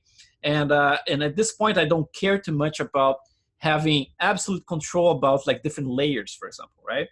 So if you need layers because you want to mix things in a perfect, like way, for example, like you need the pores in one layer and you need the veins in another layer and you need the wrinkles in another layer, HD is not for you because HD doesn't support layers, basically. HD actually support layers in the levels before HD. Basically, you're gonna subdivide your mesh a couple of times non-HD and then subdivide some more times in HD. So you can actually use layers in the lower levels, but you have to be very careful when you do it. You have to be very careful because sometimes things can go terribly wrong. So I would do like at your own risk, I don't use layers for anything. If I need to an area like to be tweaked, I just like erase the entire area and I do it again, because that's a different type of approach. But I tell you, like even at work, I do the same way, And if they need stuff, there are ways you can actually reduce the detail by, for example, like even under HD, you can go back and forth in subdivision levels. So like let's say you enter HD and then you're trying to reduce the intensity of the pores you already did. So instead of like doing that at the highest level, you go back a couple of levels inside of HD and then you can smooth out that area a little bit. And then the pore is going to get, reduced. And then you go back up and then the detail is there, but it's much shallower now. So there are ways you can actually work around things. So you don't have layers. That's a big disadvantage, I would say, if you need them. But to compensate, the biggest advantage that HD has is the speed you can export those maps, the displacement maps. When I'm working in stuff like this, I did like probably like, I would say maybe like 4 or 5 displacement exports like per session. For example, like if I'm working after the class, I'm probably going to be working on this model after the class. You're going to be basically exporting multiple times, multiple maps in one night. If you're not using HD geometry, you might expect to sometimes, spend like an hour, 2 hours, 3 hours exporting maps, depending on how many UDIMs you have, But with HD, this entire model, which is basically 5 different UDIMs in 8K each, it takes me about 6.5 minutes to export the entire freaking thing. And that's basically like 70 million polygons worth of detail. It's like 6 to 7 minutes. It's like, that alone to me is the best thing you can do, like in terms of HD, other than capturing all this beautiful detail, of course, like it's super awesome. But so let's do a little exercise right now. So let's say like today, between today and tomorrow, you guys are, you already went to Maya, you scaled up your model. Now you have everything world scale. It looks super nice. You brought it back here. Everything is nice. You're going to subdivide your mesh one time. So I went like from 25,000 polys to 100,000, right? And then one more, another D, and then you're going to go to 410,000. So now that's basically what you have in your model right there, 400,000 and 10,000, or any model you're using, of course. But if you want to use this one, totally fine. So at 410, it's still a little bit too little for what we can do before we go HD. So I'm going to subdivide one more. And now I get to 1.6 million polygons. So HD geometry, to be effective, you never pass 2 million polygons. This is very important. So if you're subdividing your base mesh, and let's say you subdivide a couple of times, and then all of a sudden you reached like the 900,000 polys, right? So if you subdivide 900,000 polys, you're going to go to 3.6 million polygons. So that's too much already. So you would stop right there at 900,000. You would not go past that. But in our case, here we have 410, right? So if I subdivide one more, I have 1.6 million polygons, which is ideal, right? It's less than the 2 million polygons, but not by much. So that's the ideal candidate here to go HD, for example. Obviously, in the next class, we're going to be starting the likeness study and everything. I'm going to start like trying to get some of the likeness in there and talking about it. It's going to start tomorrow. And so we don't need to go HD at this point. But I'm going to show you how it is. So when we go, we can actually, this is just a preview, right? Just so you're familiar with HD geometry. So we have 1.6 million polygons right now. I'm going to close my geometry tab. And this for this point on, I'm going to go to Geometry HD right here. And you get another button called Divide HD. So I'm going to have to memorize that number in there. See, I already have like 2.7 million polygons altogether in this scene, because I already have subdivision levels for this other subtools in here. But this model itself is 1.6. So I'm going to keep a close eye on that number, because when I subdivide in here, you're going to see this number growing, right? Or the total points growing, but the active points not going to grow because it's not showing the HD information yet. But this one is going to grow. So I'm going to click Divide HD, and we are at 2.7 million. So it goes to 7.6 million, and then to 27 million, and then to 106, which is like 105 plus whatever is in the other subtools. So when we reach that number, you're kind of done with it, right? But what's happening, because I'm not seeing all the beautiful detail, is because it's all stored in a virtual space, right? Like the HD geometry, you don't see it until you access that mode, HD geometry. So at this point, it's basically just stored in this amazing magical world that we don't know. So let's say it's finally time for you guys to start. And of course, I'm going to be repeating this as we do it next, but this is just a preview, like I said. If you want to access all those polygons so you can actually do beautiful sculpting and everything, you're going to have to enter HD mode. And the way it works is like this. If you press A with your mouse outside of the model, that's just a preview. So basically, like if I press A here, see, it's going to do this little tiling kind of thing. And it's like, you know, doing a little rendering there. So it's actually calculating, it's trying to preview 94 million polygons for me, which is basically like the 105 less whatever is in the forehead and lower here. So it's just the area that's visible in the screen, right? So now, if you had any details, any pores sculpted, you would see everything here in the preview mode. But that's because you clicked A outside. If I click and I move now, it's all out of it. It's basically out of that mode now. So to enter the HD mode, you actually have to rest your mouse in any area of the model. So you keep your mouse on top of something and then you press A. But before you do that, I'm going to just turn off the perspective to make sure that's flat like that, right? And then I'm going to say, okay, so the best thing for me to do before I go HD is to actually optimize what I want to sculpt, right? You see, like you have, if I hide everything here but this model, you have those pockets, right? It's all water sealed. So you have those pockets. You have the pocket in the mouth, and you have the pockets in the eyes, right? And you have the ears.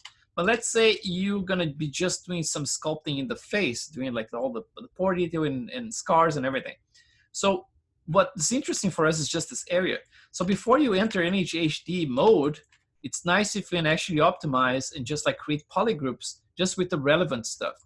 So the cool thing about ZBrush here is that since I already did half of the work for you with UVs, you can actually go to polygroups right here. And then if you just say auto groups with UV, it basically is going to bring up the UVs that match, basically like each polygroup is going to become one UDIM in here, right? So those are all UDIMs. So it became much easier for you now to select stuff. So again, go to polygroups and auto groups with UV. I'm going to do that, right? So now if I want to click like Shift Control and then click any area here, it's going to unhide just that area. And then Shift Control, open a little window outside. So it brings up basically the negative, right? Like the inversion of it. Shift Control, click this part, and then lips, and then the eyelids. So now I have the pockets, like for the eyes, the mouth, and all this stuff. It's all there, but I don't need it. I don't want to go HD with everything visible. So Shift Control, open a little window outside. So it's going to reverse the area. So now I have a mask I can use, right? So that's the best way to enter HD mode, is when you have just a small section like that. So let's see how many polygons we can get in HD here. So I'm gonna go to the highest level. Before you go HD, if you're at the lowest level and you press A, nothing is gonna happen. Nothing happens. Next level, nothing happens. If you go all the way to the highest level, now you press A, and you see what I'm doing here. I turn off perspective, and I'm going to the profile. And the logic behind this is that to enter HD, HD is basically a cylindrical projection. So imagine like a cylinder facing you and basically going through the model right now. So the HD is going to create a circle, and it's going to take as much as it can. The circle is going to grow depending on the amount of polygons you have.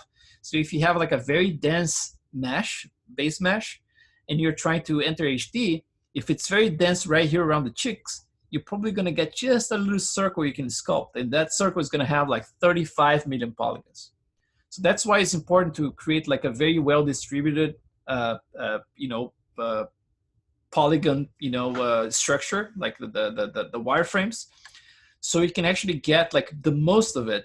So in this case here, if I try to project just from the front, you might get a smaller area than getting from this, because this is a cylinder that's going to try to use like the biggest possible area.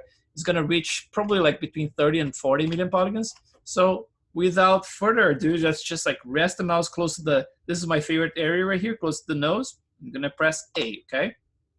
So now I'm entering the HD mode. And surprisingly, look at that. It got the entire thing.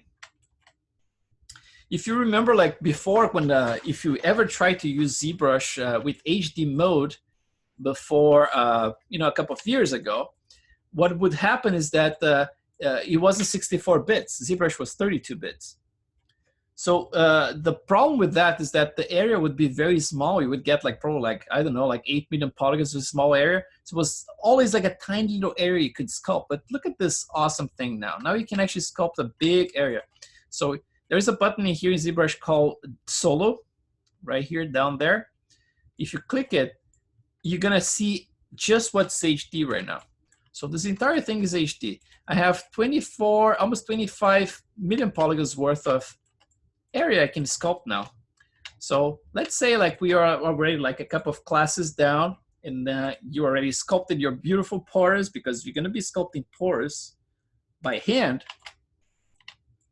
So that's not the one I want. It's a single pore, this one here. I'm gonna be sculpting this one, which I told my students the past class, like it's a great reference. It looks like just like a butthole.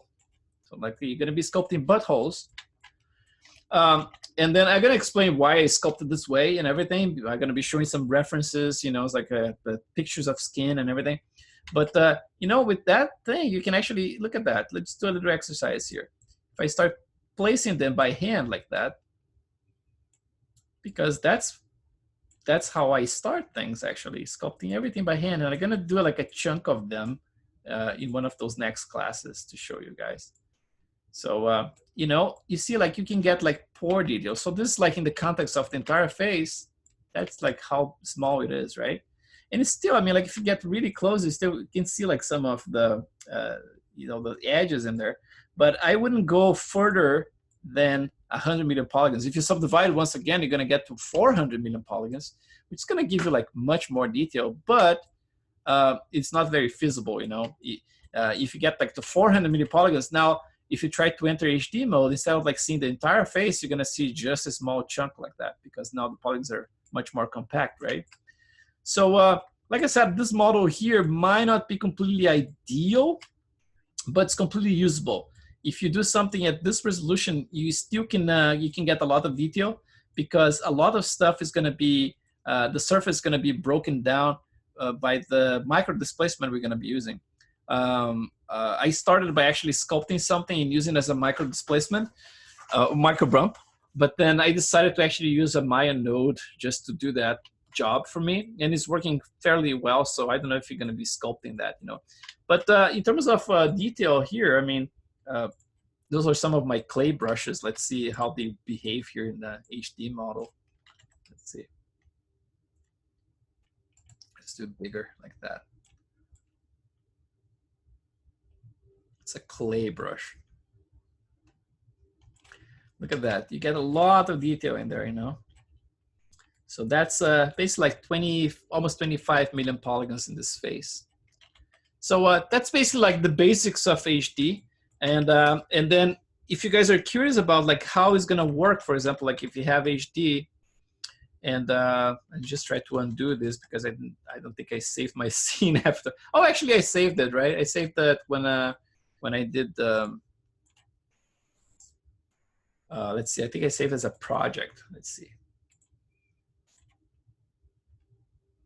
No, I did not. I don't know where I saved it, if I saved it. Anyway, if I didn't, it's okay. I can actually erase that later. Just undo a couple of times. Let's see if I can get back to 0 here. And then I save my file straight away, so I don't have to do this again, the scaling part, right? Just undo a few times.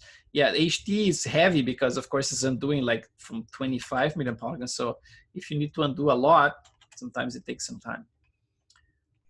So I'm gonna just like get out of HD. To do that, you just press A outside of the model, any place, or inside. I think it's the same.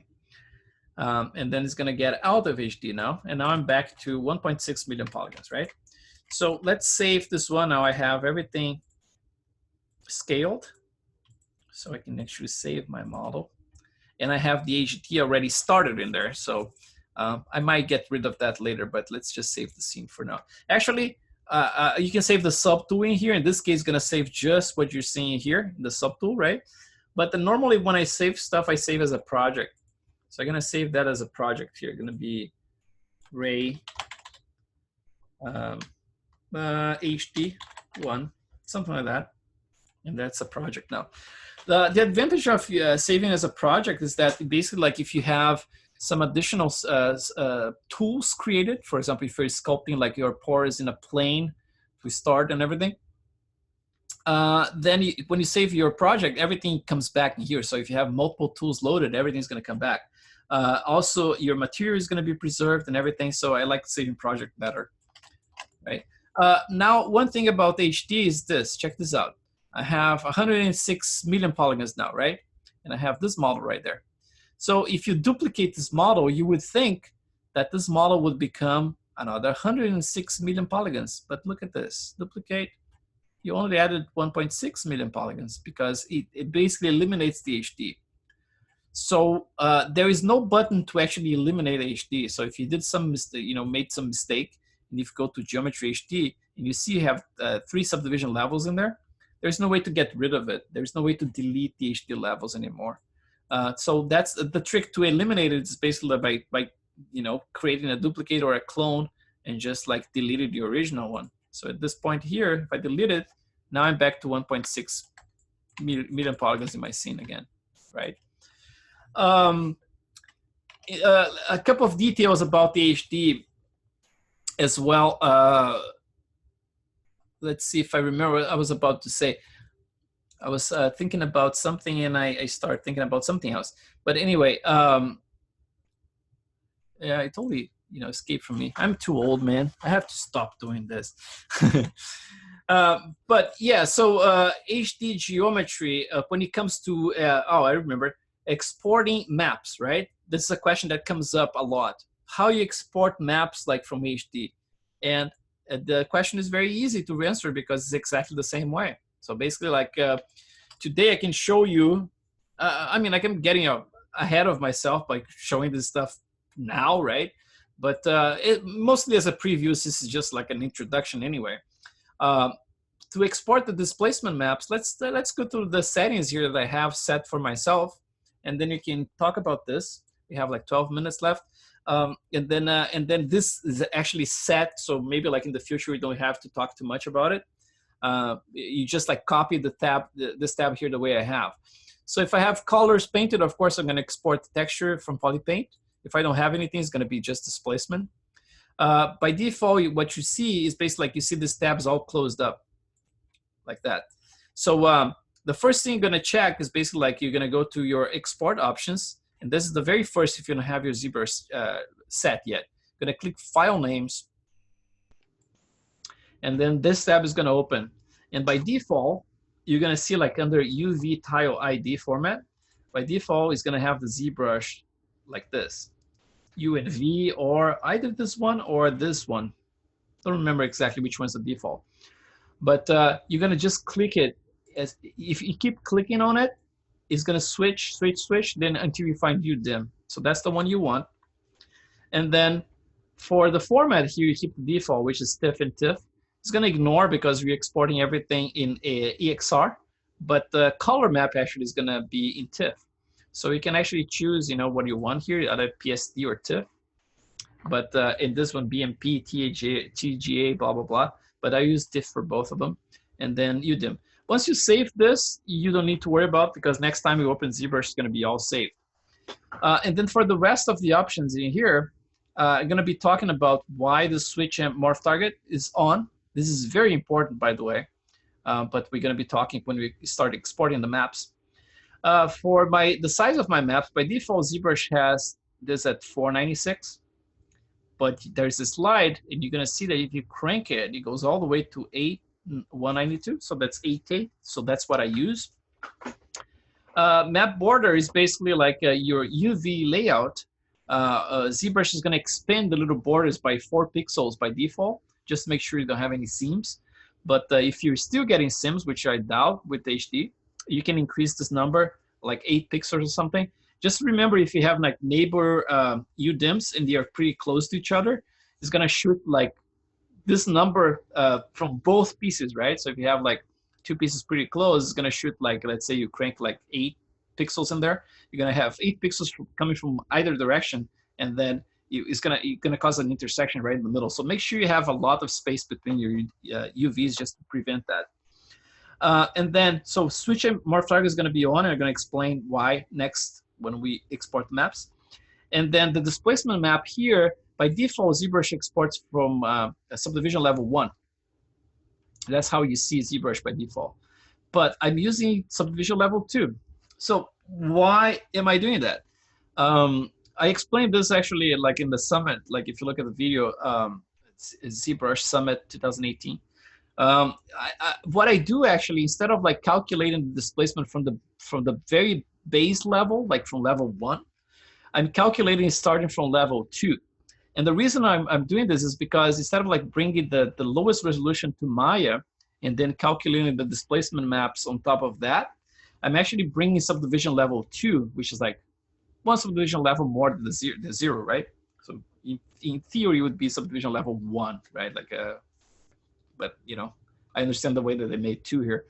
So subdivision level 2, because when I bring to Maya the one like the lowest, because I'm using XGen, and XGen, there are like 2 ways to use it, right?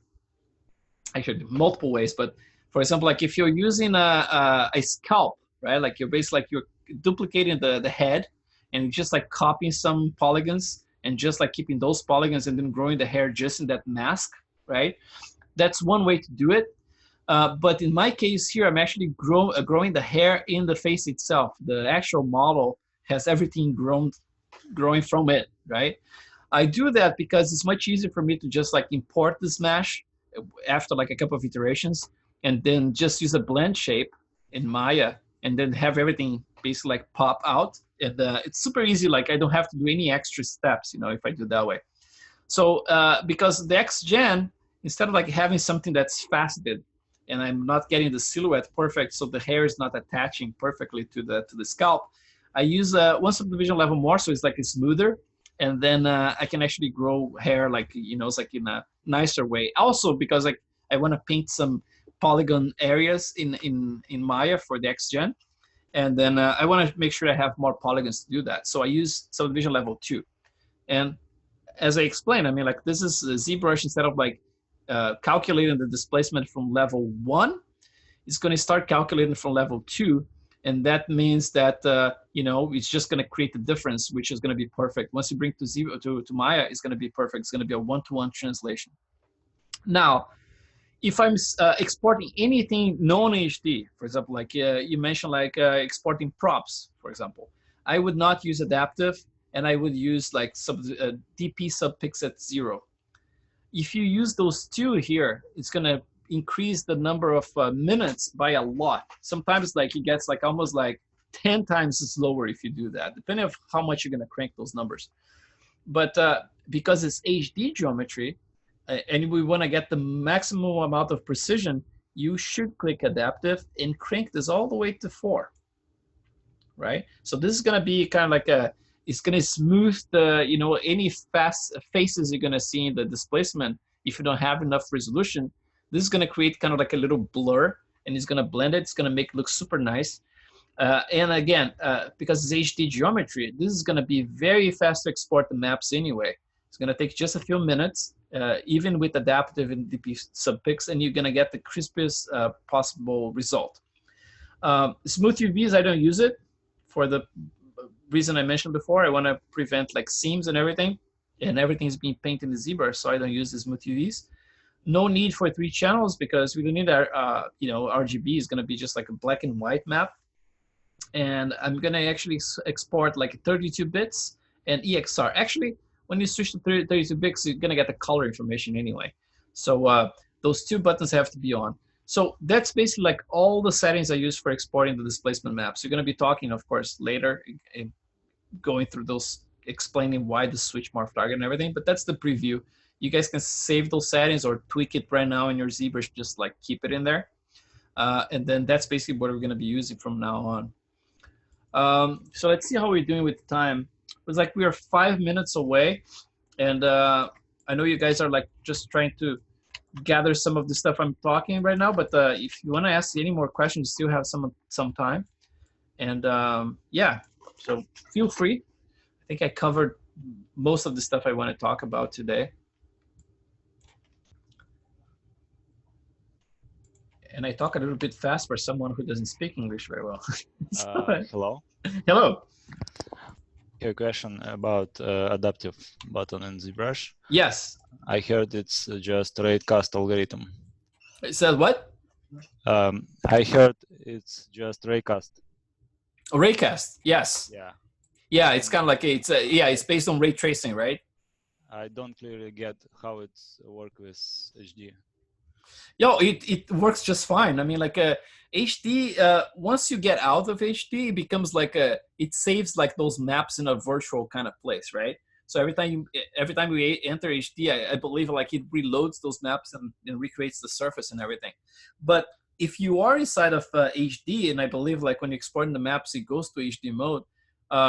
You actually can create this raycast, you know, it's like the adaptive, like every time I read documentations about adaptive, even for the HD stuff, is that it actually creates a more precise displacement because of the raycast, right?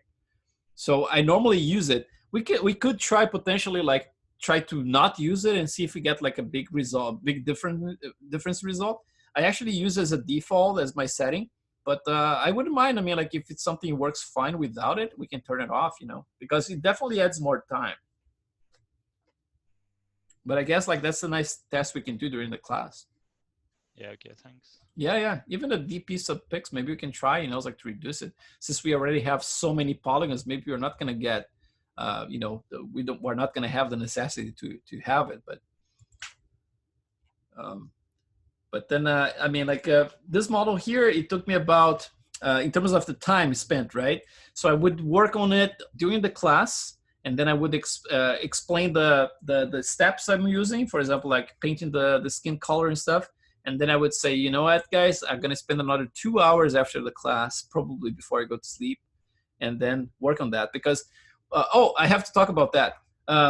All this content is going to be recorded, including like the reviews and everything, and it's going to be online on Vimeo for at least 1 year, and they're going to be downloadable, right? So basically like you can download all this stuff and watch at your own time. Obviously, I mean, like when you have like a group of people, like there's a high probability of piracy, right? Like sometimes it's just like it's not even intentional. It's just like, oh, you have a buddy, you know, so I can give the link, and then all of a sudden like stuff is all over the place and ends up at CG Persia. That's what happened with my first class and with Ryan Kingsley. You know, it's like that was my first experience ever with class. And then as soon as we finished the class, it was already CG Persia. You know, someone already pirated and put it in there. So it can happen, you know. but I'm gonna give you the links and everything, and I'm kind of like not worrying too much about that at this point, because I believe like the main thing about this class is having a one-to-one constant, and it's more important to actually get your questions answered in real time than simply watching something. But my plan is to actually make a light version of this whole class, which is going to be like half of the time, like 16 hours probably, but without any of the questions and answers, no reviews, no nothing. It's just like watching the first hour of each one of those, basically like watching me working for an hour, and then of course make a nice surprise and everything. But I think the strength of it is just like really the interacting, constantly. So you're gonna be able to download this stuff, and then the time is gonna be like this. For the like my previous class, what I did, I would be like awake all the way until it was completely finished, and then it depends of the compression. If I'm working just in one environment, so I'm working in ZBrush constantly, like the entire class. At the end of the session, it's going to be a small kind of file because there's not a lot of there's a lot of compression that's going to happen. And then I would be able to upload this file pretty fast. I would say like within an hour and a half, I would say, after the class is done. And but sometimes I would have to wait a ton, man, and that would put me like, it's like I would be hostage of the videos, and I could not go to sleep until like between until 2 or 2:30 a.m. sometimes. So I'm gonna do my very best to have this videos out for you guys straight away as soon as they are available. But if it's taking too long, I'm sorry, I'm gonna have to go to sleep and then post in the morning. So it might take like I would say like most of it gonna be probably like 2 hours from the time we finish the session. But then some of them might be, it's like next day in the morning for me here. When I wake up, I just put it up.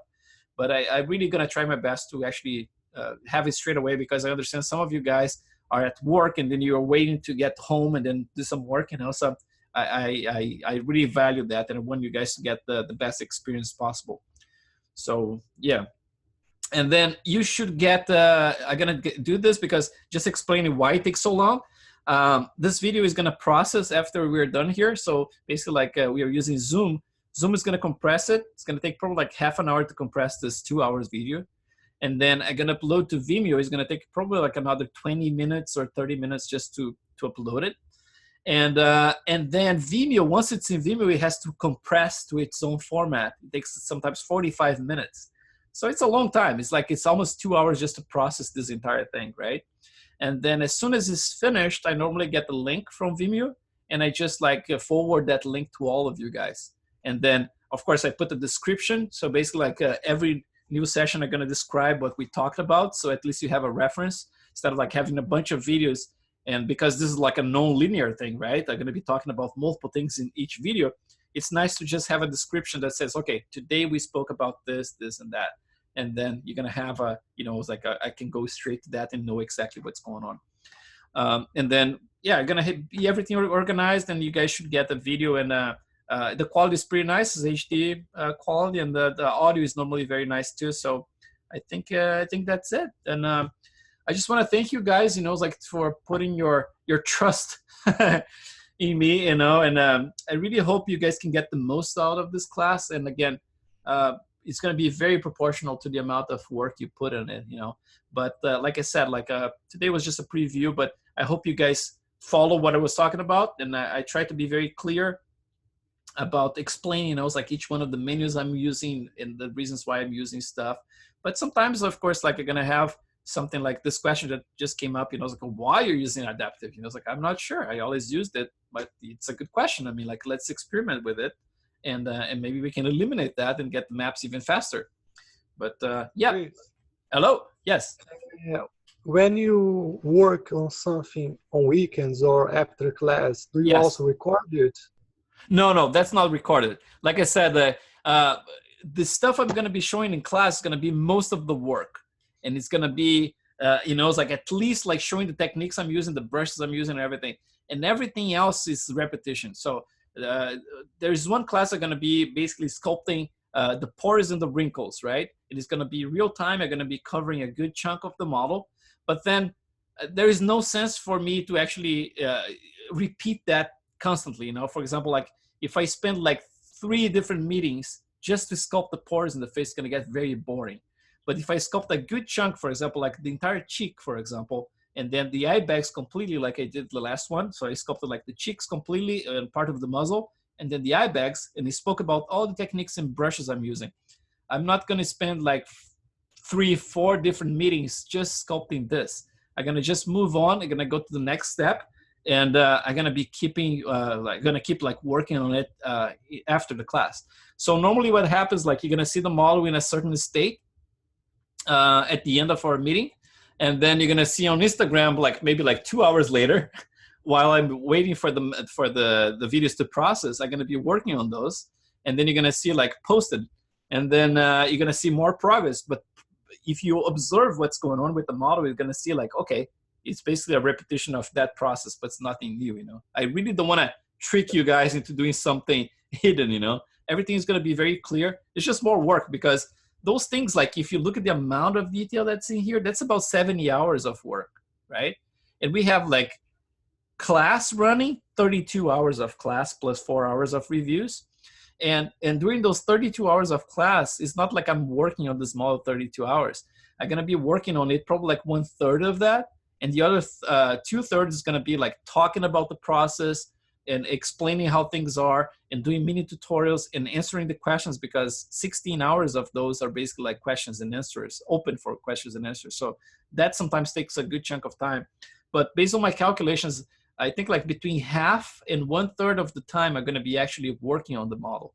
So the rest of the time is gonna have to come from some other place, right? And it's gonna come from after the class and the space between Thursdays and Sundays, right? And I expect you guys to do the same, you know. It's like if you can keep like pushing yourselves like and working more after the class, that would be ideal too, because we have to hit some landmarks here, and it's Thanks. yeah, no problem. All right, guys, we are done for today. I hope it was the pace was okay. It wasn't too, you know, I think it was okay actually.